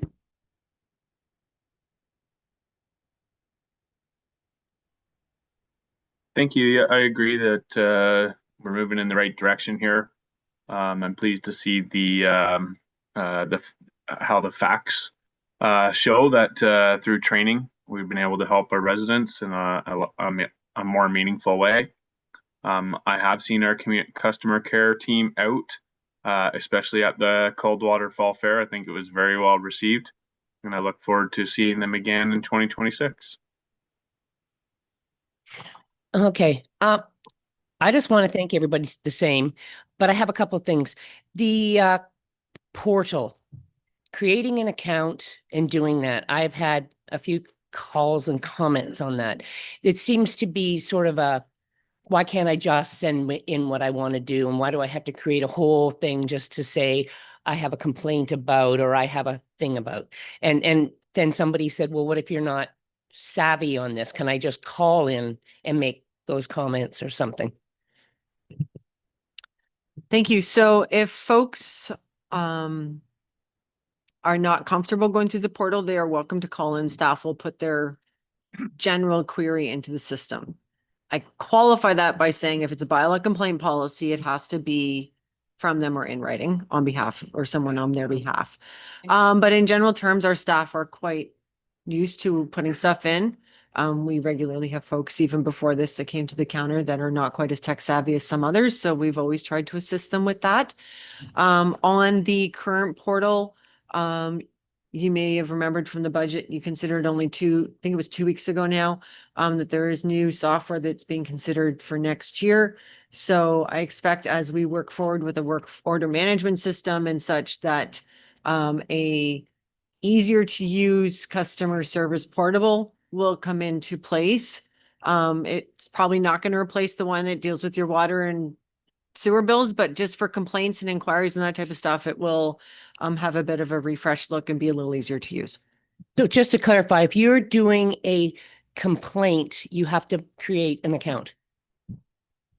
Or you're welcome to come in, you can send in an email, a straightforward email, or there's a paper complaint form that's still at the counter if folks don't have a computer or are uncomfortable using them, and we still have folks that come in and do that. Okay, thank you. The other one I wanted to say is I really like the idea of the cross training for staff. It's wonderful training and so that they can move up and they learn more that way and they're all very comfortable. So it's a good employment opportunity. And when you're talking about going out to different events, I was wondering if the cottagers associations were having a meeting, if that might be something, because they seem to be the ones that don't quite get all of everything sometimes because they're seasonal. I didn't know if that was something, because we go to them and I would never just have them there alone. And I just didn't know if that was something you might want to think about, but thank you. Through you, Mr. Chair, so we can happily take that back. Again, we're trying to target about 4 big ones for every year so that we get the most traction, but we're happy to engage with any group that wants to talk to us. Thank you very much. And I'm sure everyone appreciates it. And I'm sorry, I never had anybody say they were afraid to come in. Sorry. But because no offense, the staff are here now. The ones that are here and have always been here have always been quite friendly. They may not have gotten the answer people wanted, but I've always found our staff here over the years to be all very friendly. So anyway, I guess we need a motion. Thank you. Thank you. The motion reads that Administration Report A25-038 dated December 10th, 2025 regarding a customer care update be received as information. Mover and a seconder, please. Moved by Member Taylor, second by Member Minnings. All in favor? Carried. Thank you.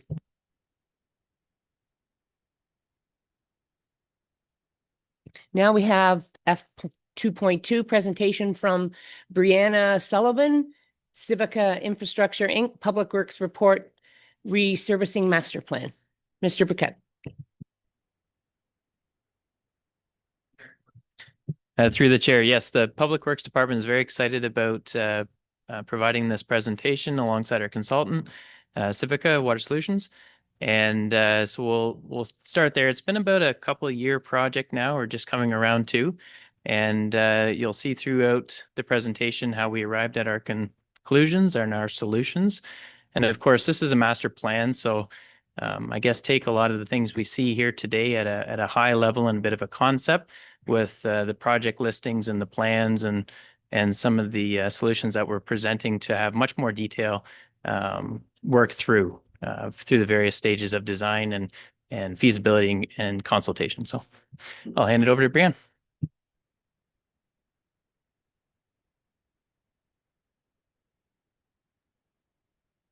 So I think I'm going to do the presentation instead of Brianna. I'm also with Civica Infrastructure. I'm a senior manager. My name is Alan Villalobos, and let me see if I can share my screen with you guys. 1 second.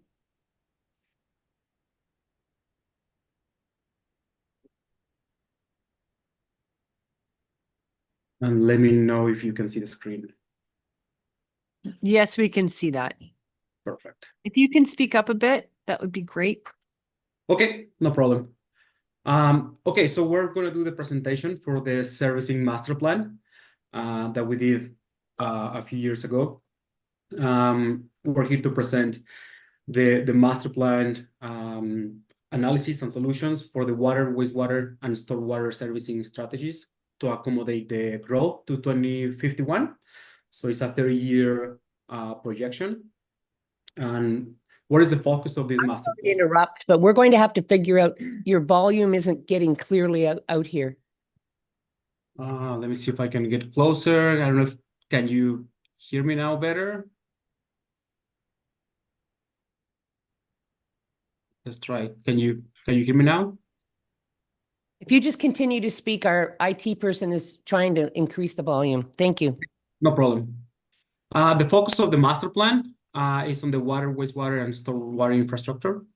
We're here to support the township's growth plan and emphasize on the environment and sustainability and resiliency. So we start with a problem and opportunity statement. The township is anticipated significant growth across rural and settlement areas. Existing services infrastructure faces capacity constraints due to the growth and may not support projected development. So this study evaluates servicing alternatives and identify cost-effective long-term solutions that will serve to accommodate the future and planned growth. The master plan evaluates opportunities to address existing capacity, to provide reliable servicing to settlement areas, and to support the future development in a cost-effective and environmentally responsible manner. Okay, so I just want to point out that I guess through the County of Simcoe Municipal Comprehensive Review, it is a project of almost 18,000 people by 2051. And the target intensification will be in Coldwater and West Shore.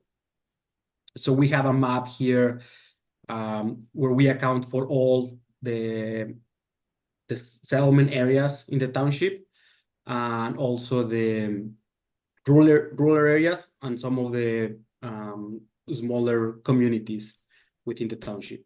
So all of that was accounted in the master plan. Some of those communities, smaller communities, don't have a significant projected growth. So therefore, there's no need to upsize or to improve their system. Like I said before, most of the intensification will occur in Coldwater and Westshore. Almost more than 9,000 people will be accommodated in these settlement areas. The other growth will occur in the rural areas. But again, like I said before, we accounted for the entire township communities as well. So this is just a graph of how it is projected to 2051. So we've broken down in every 10 years, 2021, 2031, 41, and 51, which will be the ultimate scenario when we created the solutions for this master plan. I just want to point out that we follow the environmental assessment master plan process for this project. Phase 1 is to identify the problem or opportunity. We already defined the project opportunity in previous slides, which is the capacity constraints in the water, wastewater, and stormwater system. And phase 2 of the master plan process is to evaluate the alternative solutions and then screen out the solutions and come up with a preferred solution. And finally is to present the master plan to the public for review, take their feedback, and prepare the report and present it to council, which is where we are right now. Okay, so we already talked about phase 1, the problem opportunity. Now let's talk about phase 2 of the master plan, which is the evaluation approach. So through this master plan, we presented the progress of the solutions to the public through PICs, which are the public information centers. One PIC took place on December 5th of 2023, and a second PIC took place on May 29th of 2024. We got feedback from the public, and again, all of that feedback was accounted for the alternative solutions. So when we look at alternative solutions for these three systems, water and sanitary and stormwater, we look at the environmental impacts, social and cultural considerations, technical feasibility, the financial, the cost implications, and the operational sustainability as well. Once we have that, we go through the high-level alternative review. Obviously, the number one is do nothing. Number two alternative will be demand or limit growth, demand management, limit growth. Number three is the capacity optimization. Number four is servicing expansion or new infrastructure. As in many of the master plans, the preferred solutions are usually number three and number four, which is optimization of the existing system or retrofit or improvements of the existing system. Okay, so for the water system, so we have all these communities and settlement areas in the township. The three service or the three settlement areas that are fully serviced by water and wastewater are Coldwater, Washago, and Westshore. There are also communities that have water supply only, which is Bass Lake Woodlands, Sandcastle States, and Severn States. And the rest of the rural areas do not have water distribution system or sanitary system from the town, is private. So after doing the analysis that we use or we account for the future growth to 2051, these are the recommendations that we have for the three major areas. For West Shore, we have the preferred water alternative number 2, which is includes a new water main along the urban perimeter, and we also have a water tank. So the estimated cost for West Shore is 5.28 million. For Coldwater, preferred water alternative number 1, we have about 1.6 kilometers of water main, new water mains, and again another water tank, and the cost is 11.19. So the 11.19, I have to mention, it also includes upgrades to the treatment plant to address some issues with hardness, iron, and manganese. So that's why the cost is high for this alternative. For Washago, we have preferred water alternative number 1, which includes new water mains to accommodate for the future growth. And I just want to quickly show the maps that we have here for the solution. Let's see, I don't know if we can see it, but in blue we have the recommendations, the water mains that are showing where the location of the preferred water mains will be aligned. On the north side of West Shore, we have the water tank, and we also have the treatment plant, which is existing. For Coldwater, the same thing. In blue, we have showing the location of the water mains. And again, we have a water tank on the north side, and the treatment plant will be on the south side, which is already there. Lastly, for Washago, new water mains to accommodate the future growth for, I guess, for ICI areas, for employment areas that will be predicted to be in the south end of the community.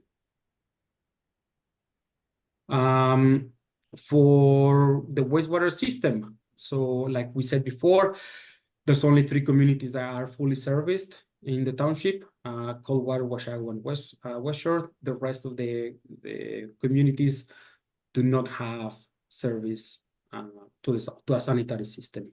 It's mainly septic tanks for the wastewater.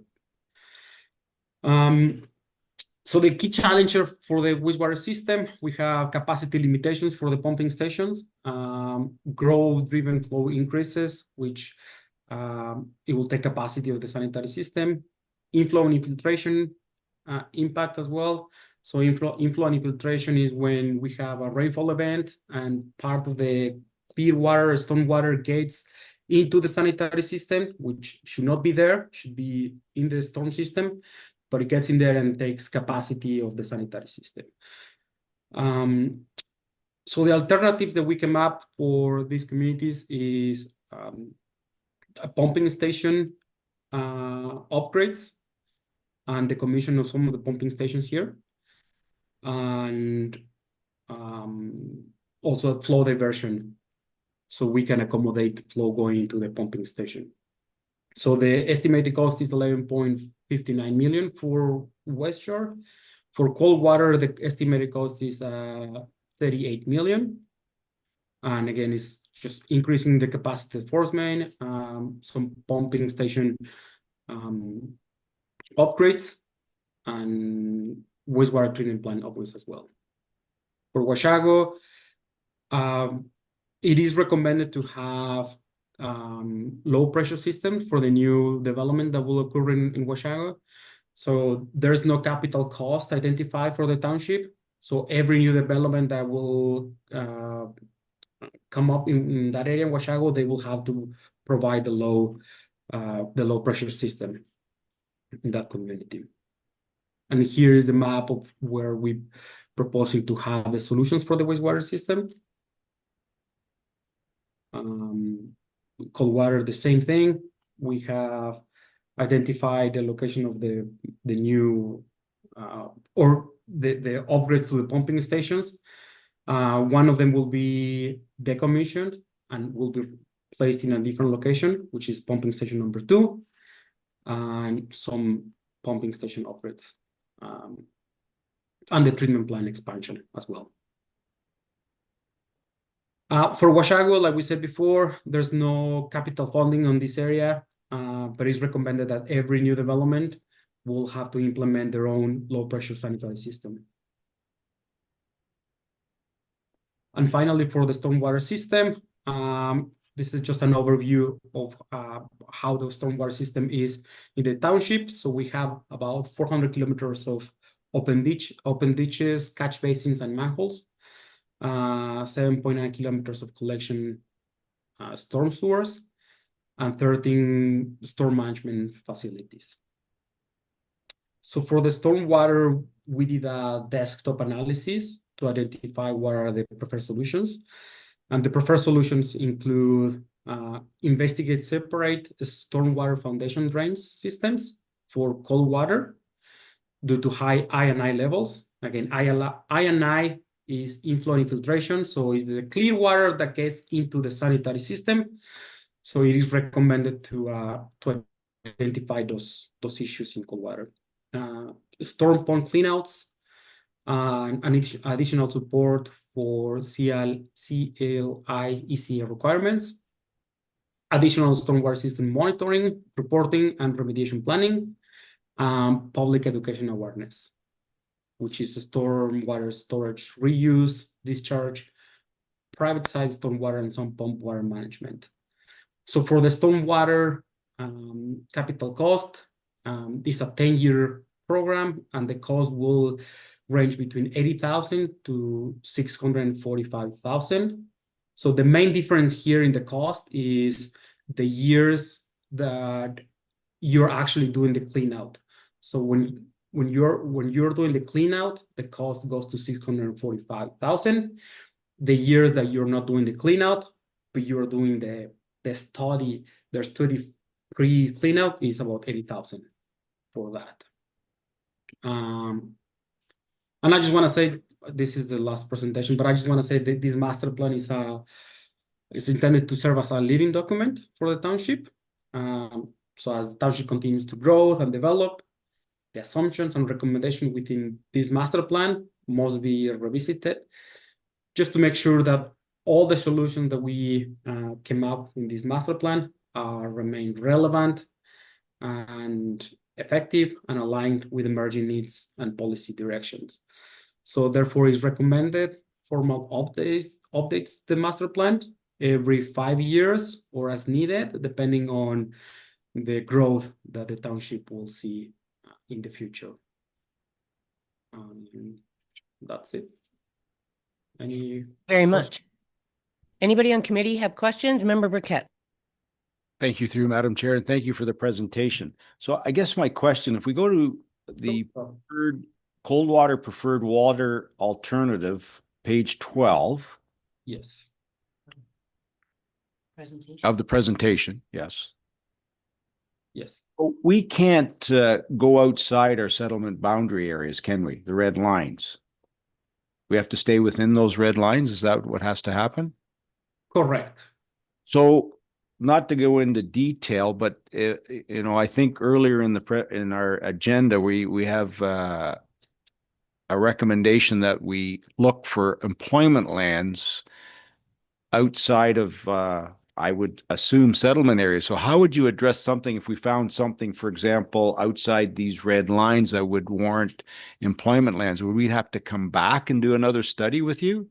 Or could we just piggyback study? Yeah, so this is a very high level study. This is a master plan.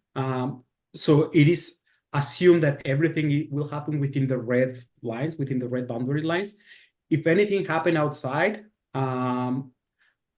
like I say, this is a living document. It will need to be updated every 5 years or as needed. And again, it will need to be revisited. Maybe not the whole master plan, but it will be, I guess, the solution will need to be revisited at this point. So supplementary, if I may, through Madam Chair, I think you know what I mean there, because we have a property that may at some point have to be, like, how do we need to go back and spend more money to have the service? Like, I'm just curious how it would work. Mr. Burke? Yeah, through the chair. So as Ellen and Brianna have sort of said, The boundaries, if you will, are fairly firm in terms of what we planned for. So the servicing master plan looked at what's in the red area, and even a little bit more of what's in the current serviced area, because those two things are a little bit different, particularly in Washago, where you have an area that can be serviced, and you actually have a small area that really just can't, still in the settlement boundary. So we looked at those two things. If we were to look at, changing land use designations and looking to, do an employment lands need study and things like that, this is a living document. So you could change the look of the serviced area that could be different from the settlement boundary area, but there would be some study required. And from a technical perspective too, right? A functional servicing report would need to be developed to see if that's even possible. There's, a fair distance, I believe, from one end to the other. And it's not probably both services, or perhaps it could be. Because there's so many, variations of what could happen, the servicing master plan really just looked at our official plan, our sort of on paper growth patterns and designated land uses that we have to work with. But, things change, right? Supplementary, if I may, and thank you for that through you, Madam Chair. So I guess a planning question. If the county is going to look at employment lands that we may or may have in the future, they don't need to be serviced, correct? Or do they? Through the chair to member Burkett, I think that's part of the study. That's part of what we're going to look at is do we grow the settlement boundary to include lands for employment purposes, or do we locate new employment use, new employment lands outside of a settlement area? So I think the exercise with the county that we're about to start kind of comes a little bit first. And then, as they're saying, this is a living document. So then if we are deciding to expand the settlement boundary, then we go back and look at the servicing master plan and how we tie that in. But I think that is a factor, right? We're not going to want to expand our settlement boundary to somewhere that can't be serviced, right? So it is all tied together, but at the same time, I think we need to go a little bit further with the employment work first. Thank you. Through you, Madam Chair. And that's what I was, so we can piggyback on this and expand it if it warrants it after we've done the study with the employment lands. Okay, I gotcha. Thank you. Member Taylor. A couple of questions to the consultants there. So on page 11, future storage expansion, is that like a water tank? Is that what that is for the West Shore? For West Shore, sorry, you say number 11? Yeah, but it's on the left-hand. It says proposed elevated storage. That's a like Yes, a that's a water tank, yes. And the same question in Coldwater on page 12, it mentions that as well. So that's to help out on Anderson line there. And a question to staff, Cole or Derek, how much of an issue is there in Coldwater with sump pumps running water into our waste system?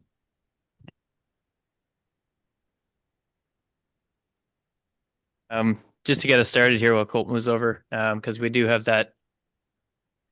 But in general, Coldwater, because of its groundwater elevations and predominantly built in an existing or historical floodplain, we certainly do. We see high levels of I&I infiltration and inflow.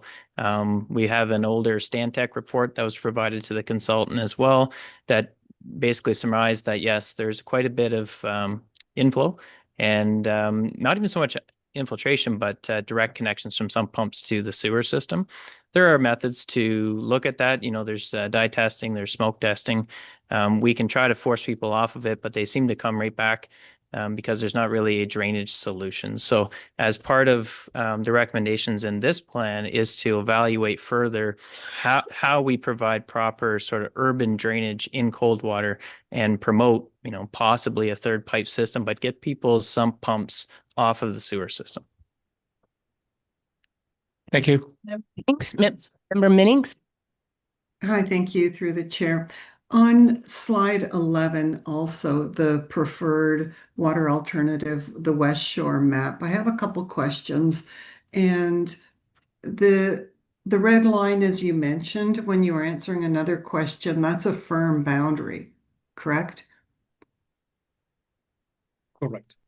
Okay, and I'm assuming we've got Goldstein Road at the north and Minoki Beach Road at the south end of this map that's being shown. My question is, within this map, as it is today, there are homes that aren't on municipal, and there are homes that are on the municipal system. How are those going to be treated for existing properties and houses? Mr. Burke, do you want to take that one?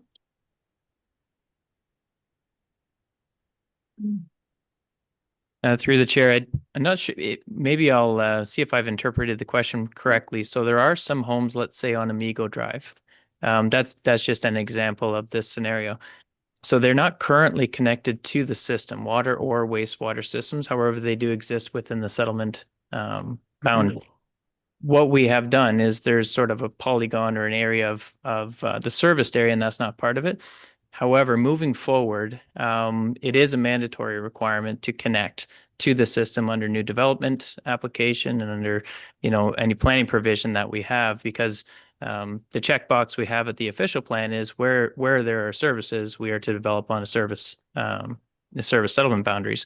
There is, one unique case, but as the community grows and develops and turns over and changes, any opportunity we have to connect users to the system will be the first path forward.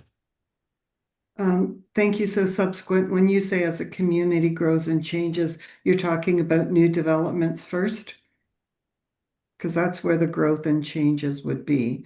So yeah, I'll just be clear, because you were very clear on your example, Amigo Drive. So when it's time for everyone within that settlement boundary, regardless of whether it's Coldwater or West Shore, but I'm mostly familiar with West Shore, need to be on it. It may be premature, and if that's the answer, just let me know that.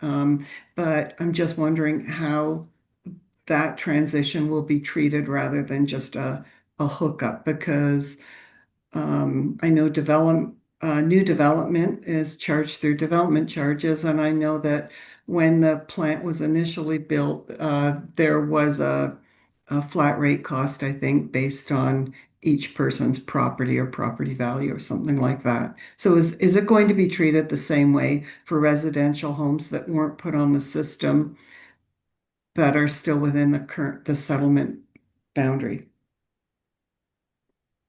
Yeah, through the chair, I think so the question really is does the debenture charge for the original construction apply to new connections? And in the past, how we've dealt with this is actually to apply the development charge. So the development charge is when you sever a new lot or create a new lot to the system, you pay to join that system.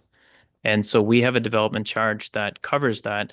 And since we don't have a development charge, let's say for Amigo, if just one weird example in that community that's quite large, since we don't have a development charge specifically for that area, if that area was to become serviced, it would probably be a local area improvement charge, a very localized improvement capturing the area, and then recovered again on a special levy or special assessment. So generally speaking, anytime there's a new customer, there's sort of an entrance fee. There's a development charge or paid debenture, one or the other. In a development application, like let's say Shadow Creek, they're all development charge, and then they pay for their internal system as well. So like the sewer directly inside the subdivision, but the development charge pays for the new wastewater treatment system, the new collection system, and those sorts of fees. So yeah, thank you. And just my last comment then, as long as whatever that is fair, because 25 years ago, whatever it was called, there are residents there who are very concerned about water and water improvements, and as the subdivision continues to grow, and rightly so, what that cost is going to be. And I heard the word mandatory. So just a comment, and not really, is that when it happened, I wasn't here, but I've heard, and I certainly have correspondence from people saying they were given 2 weeks' notice to pay like in the $30,000 range at that time for the two residents that have contacted me. So if that were to happen for the Amigo Drive people, it just a little more lead time would be good. And I'd like to know sort of if and when we get to that stage, how that will roll out. So maybe a bit premature for today, but I just wanted to make that point and that request actually. Thank you. Anyone else? I have a couple questions, but mine goes to the big report. Oh, sorry. Okay.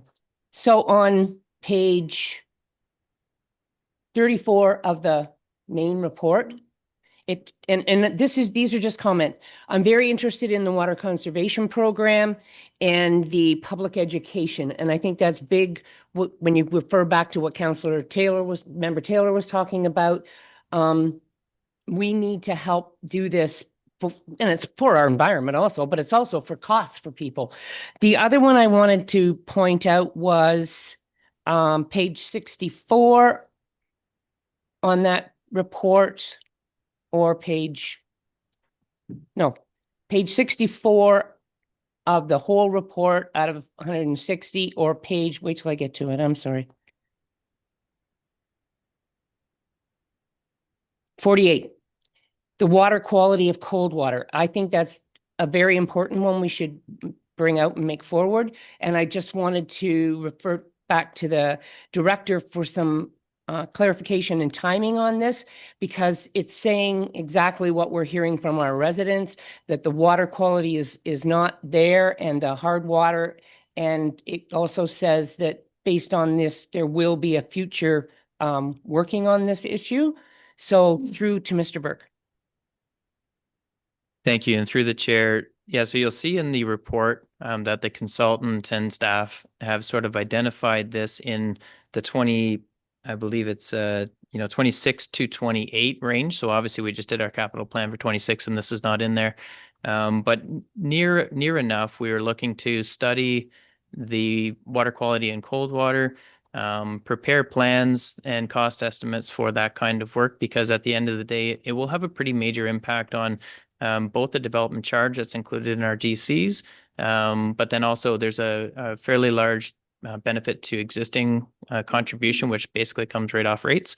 And so we want to make sure that we have those figures dialed in very well before we fund and execute a program like this.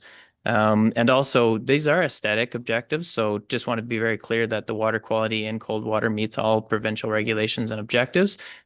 This is an aesthetic, and because it's an aesthetic, it is still optional, right? So when we get these costs and these treatment process improvements understood, it'll be a decision time to weigh out the cost versus the benefits to address an aesthetic issue.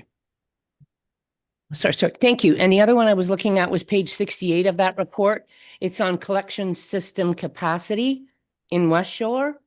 And I think what you'll know where I'm coming from here is the components like Lakeside Drive and Bram Shop pumping stations experiencing flow patterns. And I would assume that's where the issues are with not enough flow and the smell, or no? I wasn't clear on that. Through the chair, no, it's not necessarily a flow pattern issue with regards to going septic, which is a common issue that we've had in this system for many years, but more about just making sure that each pumping station has the proper capacity and also rated capacity. So making sure that the ECA lines up with what the performance parameters are for the sewage pumping stations, and each catchment zone or catchment area be looked at for growth as well. So if you wanted to add a significant number of new homes to an area that has a relatively small sewage pumping station, you would have control over development patterns per catchment area is really what I think we're trying to say on that page.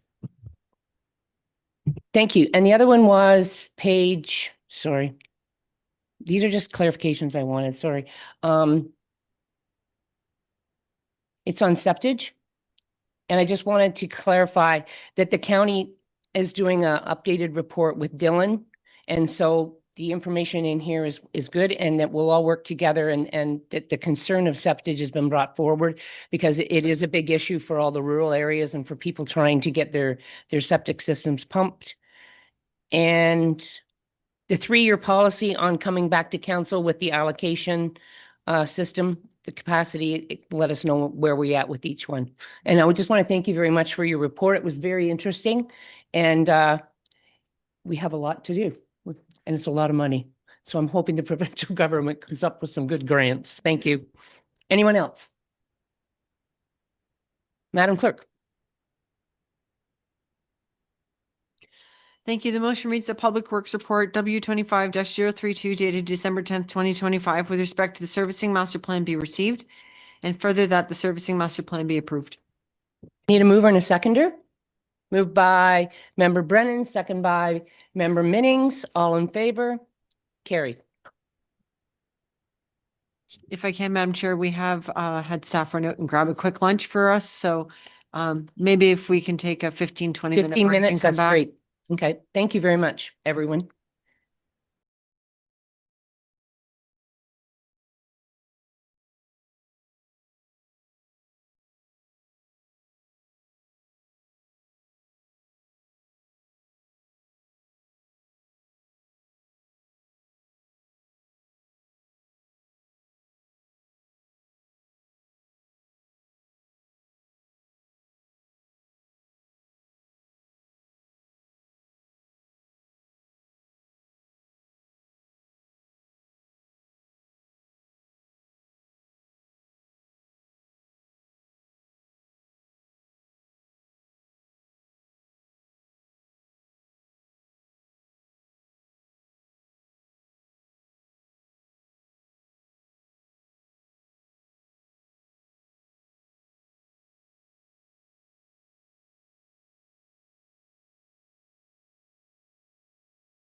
Okay, welcome back. We are on the agenda and we'll be going back to the business items, including items referred from the consent agenda. And first is 3.2, E 3.2. Thank you. Employment area study to be study. And I think Councillor Jansen, member Jansen pulled this. Okay. So we can go. There he is.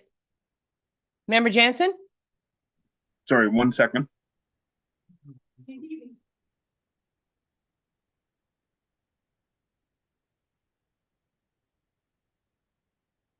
Thank you for calling on me. I just had a couple of questions related to the study that's going to be coming forward, or that's going to be happening with the county. So I guess, have we identified as a township what areas we'd like to see as suitable for employment lands? Ms. Manville.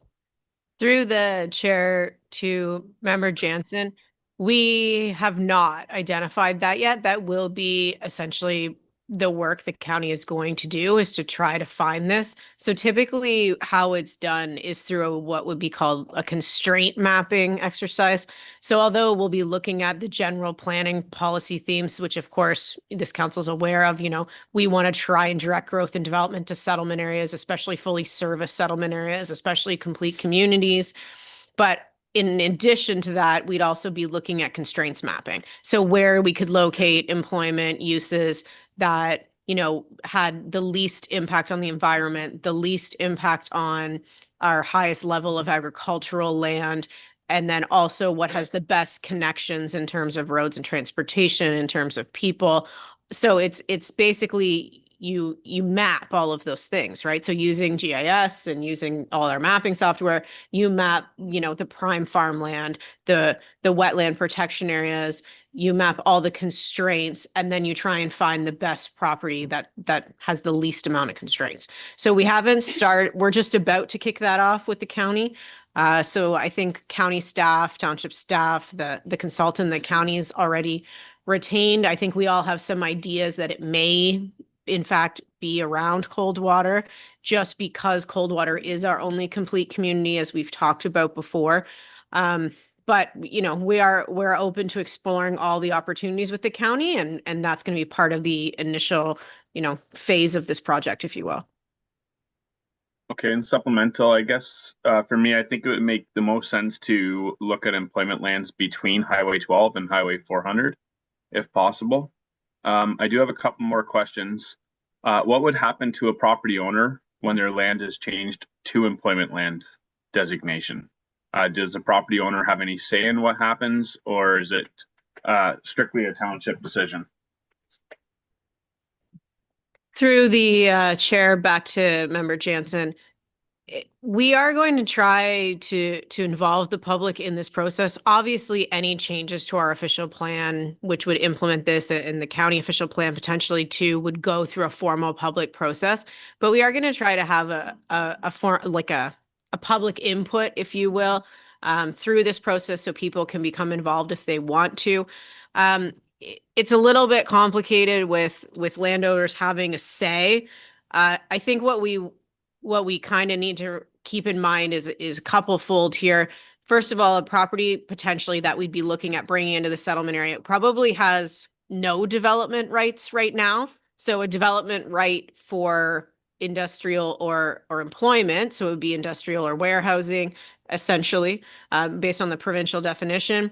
That would be at least some development rights. Whereas right now, as most members of council know, if you're located outside a settlement area, you pretty much have what you have. You might be able to have one house, you might be able to have a farm, a hobby farm, you may be able to have a home industry or home-based business, but really your development opportunities are very limited. So hopefully whoever's land we ultimately kind of select will be happy that they'll have some kind of development potential, even if it's not immediate or if it's not for residential purposes. The other thing there, I think, is is there maybe developers following this process or landowners following the process who think that their lands may be suitable for this purpose, and we may see them come forward, or we may see people strategically trying to acquire land to then volunteer that land. So there is a lot of factors at play there. And another factor to consider is essentially no one wants to live next to employment uses, right? No one wants to live anywhere near a factory or an industry or warehousing. No one wants increased traffic. We've definitely seen it here, and especially in Coldwater with the new subdivision that's going in right now. You know, we had a lot of comments and a lot of public comments, kind of anti-growth comments. So, you know, it may make people somewhat uncomfortable, but I think the important thing to realize here is we need this and we need this progress. The county did identify us as having a deficiency of employment lands. And I think we need to try and spin this that, you know, whatever development would occur in the future, it would be subject to site plan control. So it would be subject to noise mitigation and to impact mitigation from any neighboring property owners. Because it's not like there is, you know, we're not going to magically find this piece of property that doesn't have a single residential neighbor. Right? That's just not possible. That's just not going to happen. So unfortunately, you know, there may be some uncomfortable conversations ahead, but I think what the director and I are trying to do right now at the county is just start this process and start that conversation. Okay, great. And one last question. So I see in the report that they'd be looking at settlement boundary expansions as well. And I guess my question would be that may make more of our land developable. Or could be developed in the future. And I guess when it comes to lands being developed, is there an obligation that it's developed right next to the already developed lands? Or could developers come in, let's say in Coldwater, and build on the opposite side of Anderson line? Let's say when there really isn't any connection to the rest of the community, would the parcels have to be developed kind of in order, or would we allow the expansion of the community without it being connected directly to the existing community? Go ahead. Through the chair back to Member Jansen, that's kind of a tricky thing to answer. Obviously, we have to go through this exercise to try and identify the parcel. And then it really depends on who comes along and wants to develop that parcel in the future. So, you know, it is possible that we could get some kind of warehousing company who they just really need a warehouse there and they're willing to pay to expand the services and kind of leapfrog a vacant property, right?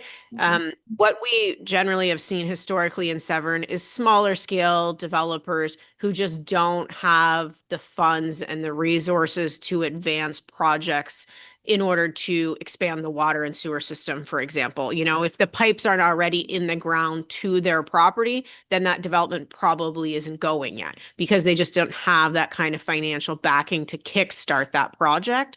What you see in other municipalities is a developer having large parcels of land or multiple parcels of land, and therefore it's worth it for them to physically expand the water and sewer pipes to reach their location.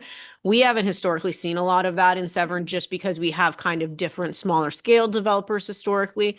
So, you know, if a big, and I'm just putting this out there, I have no idea if this will ever happen, but say Amazon wanted to have a warehouse in Severn. Obviously, Amazon has tons of money and they would come in and say, yeah, it's fine that we have to run the pipes 500 meters past vacant property to service our facility. We're just going to do that. And then that might then unleash not only capacity if they want to front end paying for some of the sewage plant expansion, if we are talking about Coldwater, this is all very hypothetical and example, but then that might also then lead the other developer to develop because they've already then started the work and put the pipes in the ground. So not that that developer wouldn't still have to pay their share, they would through development charges, but it would just be someone else front ending that, front kicking that to really get things going. So it's hard. It's very abstract right now to kind of try to figure out how that would go. And really, I think the constraints mapping exercise is really going to try and tell us where it's going to go.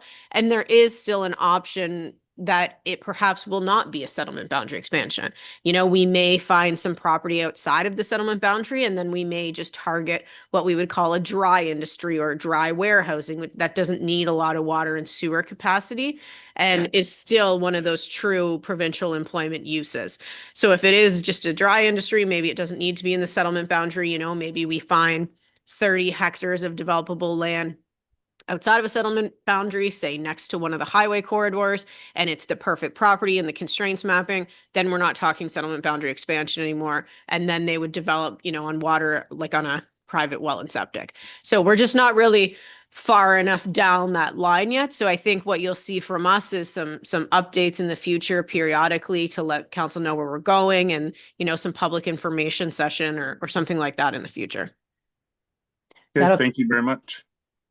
Okay, Member Burkett. Thank you. Through you, Madam Chair, and not to rain on anyone's parade, but 15 years here, we've had two industrial units built only because no one can afford the development charges. It's never going to happen.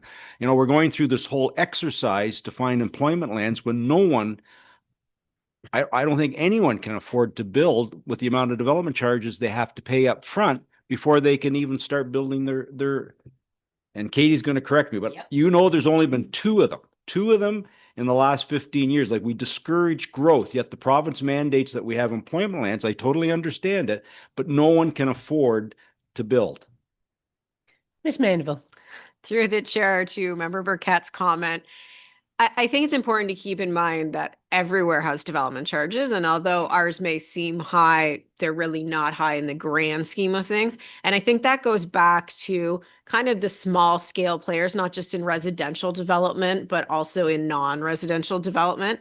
So of course, you know, a local construction company, that's going to be a lot of overhead for them to get up and running. Whereas, you know, a large company like Amazon or a large transportation depot that's looking perhaps at putting in a rail spur and, you know, doing some rail transportation, any kind of large already established company is going to have those financial resources and financial backing, and also be more familiar with the entire development process, rather than, you know, unfortunately our smaller scale players are quite shocked at the cost of doing business, right? The costs associated with the site plan agreement, the development charges, the construction, all of that. Whereas the larger players, you know, that's things they deal with everywhere in the province or everywhere in the country. So I think it's just about what historically we've seen here, not just in residential development, but our non-residential development, and then what we might potentially see. You know, we hear from county economic development that we're not too far away from car manufacturing parts. You know, if there's a car manufacturing part that's got to deal with Honda to produce some part that then goes to Honda, I don't think they're going to balk at our development charges when they know the development charges to be in new tech near Honda are more money, right? So that's the kind of things that play into it. I do agree with you. It's very hard for the small business owners, and that's typically all we've seen is those small developers and small business owners. And then it is very difficult for them. Member Taylor. Yeah, just a comment, like if you're heading up to 400, on the east side is Severn and on the west side is Tay and Georgian Bay. And there's a lot of businesses on the west side and very few on the east side. So what are they doing? They're not on water and sewer. And people have pointed that out to me over the years here. Through the chair to Member Taylor's question, unfortunately, I think lots of this goes back to those historic official plan designations, right? I don't think anyone, you know, in the early 90s, the 1980s, thought that the colors they were putting on the map to say if something was industrial or commercial or residential would still be in play today, right? It's, I mean, I sometimes wasn't alive in those periods, but it's my understanding that, you know, it wasn't a fulsome exercise back then. And then the province made it very difficult to change and update those documents subsequently. It's the same with our settlement boundary expansion. I don't think Coldwater, you know, in 1970, whatever, thought that line they drew on the map would become this, you know, hard line of development in 2025. Right. So I think what happened perhaps in other municipalities is that they put those colors on differently. Right. And then that allowed that growth along Highway 400. And we, or the former township of Tay in those examples, just didn't do it on that side. So we do have a little bit on our side, but as we know, it's very difficult to try and change that once it's in place. And I don't think people back in, the early 90s or the 1980s really thought that those colors and those designations they were placing on those properties would be so hard to change 40 years later. Just a supplemental, there was Tay all the way up anyway, as you know. Any other questions? Member Minnings. Thank you, through the chair. To Katie, please. You mentioned a couple times, and I didn't see it in the report, but maybe it's there. I just didn't find it. Can you define your term complete community? You've said a few times Coldwater is a complete community. I don't know what that means. Go ahead. Sure. Two member Minnings. I'm just going to see if I can pull it up here real quick. It used to be in the old provincial planning documents. I'm not sure if it's, to be quite honest, I'm not sure if it's still in the PPS today. But it used to be a term that basically means you can live, you can work, you can shop, you don't need a car, all of those things within one community. So, for example, if you were to think of Coldwater, I personally have known people, I'm sure other members of council know people who don't have cars in Coldwater. There's a doctor there, there's a dentist there, there's a grocery store there, there's a school there, there's stores there. Basically, everything you need in daily life is available to you in that community without getting in your car. And especially for Coldwater, the county bus is there now. So the things that maybe you occasionally need is not there. So complete communities was a term. I'm just pulling it up to see if it's still here. It is still a defined term. So it is in the provincial planning statement. And the formal definition of complete communities means places such as mixed-use neighborhoods or other areas within cities, towns, and settlement areas that offer and support opportunities for equitable access to many necessities for daily living for people of all ages and abilities, including an appropriate mix of jobs, a full range of housing, transportation options, public service facilities, local stores, and services. Complete communities are inclusive and may take different shapes and forms appropriate to their context to meet the diverse needs of their populations. So it is in the provincial planning statement 2024.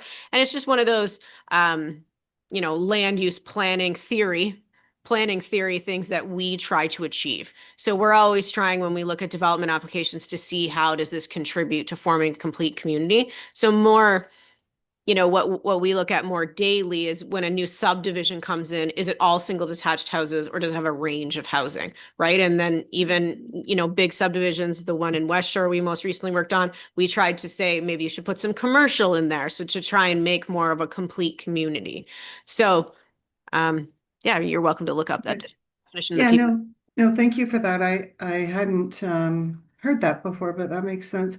My question then is, you mentioned the highways 12 and 400 corridor in your on sort of future discussions with the county around employment lands, etc. I'm just going to ask, are you also going to keep the Highway 11 corridor on the table and front and center with those discussions? Because I think it's also a viable option for some of the employment lands or employment uses that you mentioned, warehousing, things like that.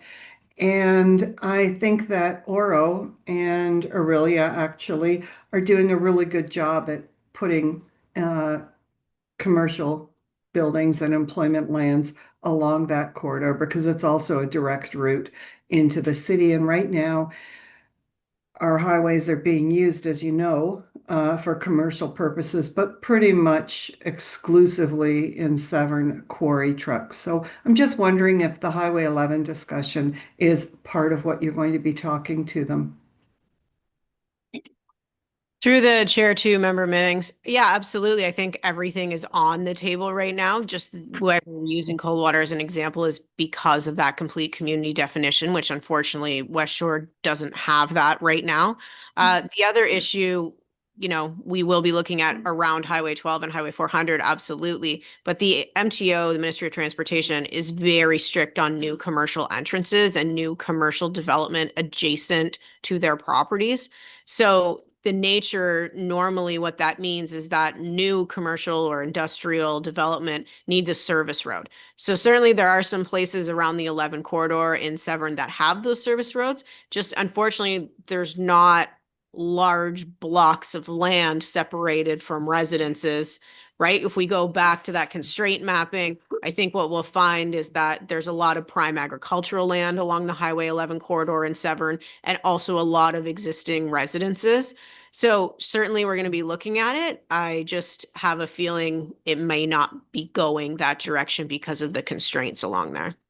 Fair enough. And then my last question is expropriating land for commercial purposes or employment purposes something a municipality does? I hear it a lot with, the highway, expanding highways, et cetera, that kind of thing. So just curious whether that's part of the discussion, whether, and we know it's a priority for us, but I don't know to what extent that priority can maybe get some help in actually being realized. Through the chair, back to member Minnings, that hasn't been something we've discussed so far. I'm not familiar enough with economic development in general to know if that's something we would want to investigate. Certainly in my time at Severn, we've never really ventured into that realm of trying to acquire property just to then flip it for development purposes. That might be something that comes out of the study, especially if there's not willing landowners who come forward who want their property to be designated employment. Then, maybe that's something that does come up, but that hasn't come up so far. Thank you very much. Are there any more questions or comments? Seeing none, Madam Clerk.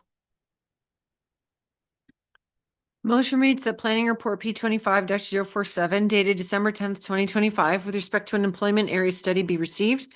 And for the township staff work with the county Simcoe on the identification, addition, and or growth of the township's areas of employment through the employment lens study. And further, the township work with the county Simcoe on the future implementation of any associated updates to the applicable county and township land use planning documents in tandem and following the completion of the employment lens study. May I have a mover and a seconder, please? Moved by member Jansen, second by member McIntyre. All in favor? Carried. Thank you. Now we'll move on to 4. Staff report on Coldwater wastewater treatment plant expansion environmental assessment. Member Briquette? Thank you through Madam Chair. I think I answered my own question. Thank you. Thank you. I just have one. Oh, does anybody else have any questions on this? Go ahead, member Taylor. Yeah, I think the deputy mayor asked this earlier today, but what about septics for Coldwater? How much is being planned for? And I'm just curious, can it handle the current demand? Through the chair, we included actually a septage receival system in the proposed expansion under this Class EA, and it's included in that dollar figure.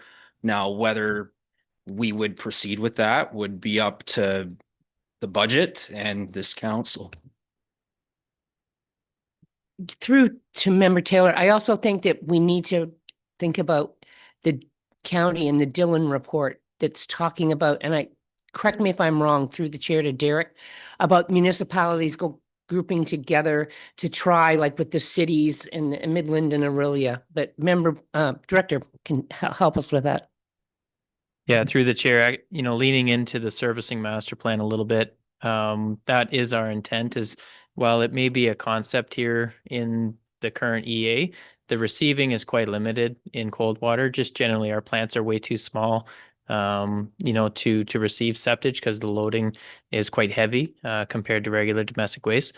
And so, we'll be working with the county and Dylan in that process, offering up opportunity at our plant, but acknowledging that this is a regional issue, and that the county will be looking at bigger players like Midland and Orillia who, do have receiving facilities, do have the wastewater generation rates, the amount of wastewater that can dilute these high loaded inbound waste.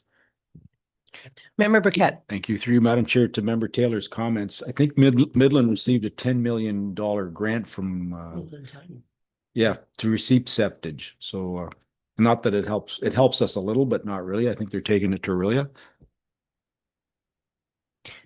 Anyone else? I have a quick question. Katie, you said something about a dry industry compared to a wet industry. And Derek, what would that be? Like, what is the comparison of like a dry industry to how much water it would use compared to a residential house? If we're looking at capacity things, like, I don't know if you can do that, but to me, I didn't know if it was comparable or not as much because it's only 8-hour shifts or 12-hour shifts. But anyway, yeah, thank you. Yeah, so through the chair, maybe I'll start. Maybe Katie can lean into the probably proper definition. But what we use as a planning figure for wastewater generation rates is around 35 cubic meters per hectare, sort of as a generic industry.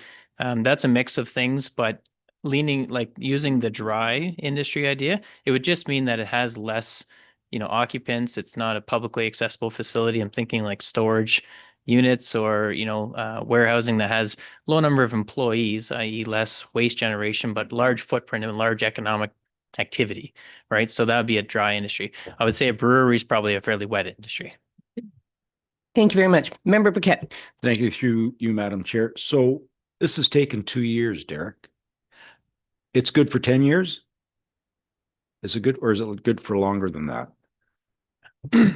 Through the chair, it would be in effect we would still need to, this is the plan right now. And what would happen is we would go to detailed design, and then we would further get an environmental compliance approval from the province and permission to do that. But this Class EA would be in effect for 10 years to initiate. We've established our effluent limits with the ministry. And as long as you show that you are progressing towards that, it wouldn't expire for 10 years if we were to go ahead with what we Is it have planned normal? here. Thank you, Colt. Is it normal to take this long to do because it's quite a detailed study. It's very detailed. I didn't realize the amount of detail that they have in it. Through the chair, I think we wish we could have completed this project at a more accelerated rate. We depend a lot on capacity of our consultants, and everybody is busy. But it also takes quite a bit of coordination with the ministry and back and forth and review. So I can't ask them for a discount then. All right, thank you. So I'm going to ask the bottom line question. This is a $28.7 million project. And if we get the detailed design done, and if we get everything else, then we would be considered shovel ready to apply for a grant from either the feds and the province, or the province and the feds, like both? Through the chair, yeah, we would be considered shovel ready. If we have a detailed design near completion, similar to what we had for West Shore, when we applied for that housing enabling, we were close to shovel ready. So cool. Do you have any timeline on that? Like a year, 8 months? Through the chair, I think we're looking at least 1.5 years of detailed design. We don't even have a consult. Now that we have finished our Class CA, now's the time we're going to move on to detailed design and hire a consulting engineer to actually work on that detailed design. So that's, I think that's important to know for developers out there, understanding that we aren't even going to be looking to do anything for 1.5 years and hoping we get funding, because it's $28 million and it could be more. We don't know that in the future. So I think that's an important factor to look at. Anyway, thank you. Anyone else have any more questions? Seeing none, Madam Clerk. Thank you. Motion reads the Public Works Report W25-033 dated December 10th, 2025 with respect to the Coldwater Wastewater Treatment Plant Expansion Environmental Assessment be received, and further that the Municipal Class Environmental Assessment MCEA Schedule C be endorsed by Council. Mover and a seconder, please. Moved by member Taylor, second by member Burkett. All in favor? Carried. Thank you. And now I go to, We rise out of committee and back into council. So the motion reads that committee rise and return back into the formal council session to receive a report on the proceedings of the committee of the whole. do I, mover and a seconder? Moved by member Brennan, second by member McIntyre. All in favor? Carried. One more. Recommendations. Mover and a seconder, please. Moved by member Minning, second by member Jansen. All in favor? Carried. So we've done everything other than we're now at the closed session portion. Unless someone has a notice of motion or a county board association committee summary to present. Anyone have a notice of motion? No, seeing none. So all we have left are the closed session items, which are 3 of them. Yes, so we'll need a. 20 minutes. Okay. Okay. So the motion reads that committee resolve back into closed session at 1 p.m. And that the meeting is hereby now closed to the public pursuant to the Municipal Act SO Chapter 2001, Chapter 25, Section 2392. Moved by Councillor Taylor, second by Councillor McIntyre. All in favor? It's carried. Thank you.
public broadcast.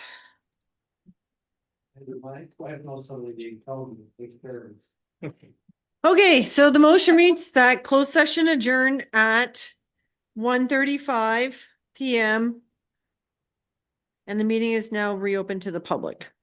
I need a mover and a seconder. May I have a mover and a seconder, please? Moved by member Taylor, second by member Minnings. All in favor? Carried. Okay, we have a series of direction motions to pass. So first one is that the confidential direction of staff and township solicitor respecting the OLT appeal for 2956 South Horn Road be confirmed and voted on in accordance with section 2396B of the Municipal Act.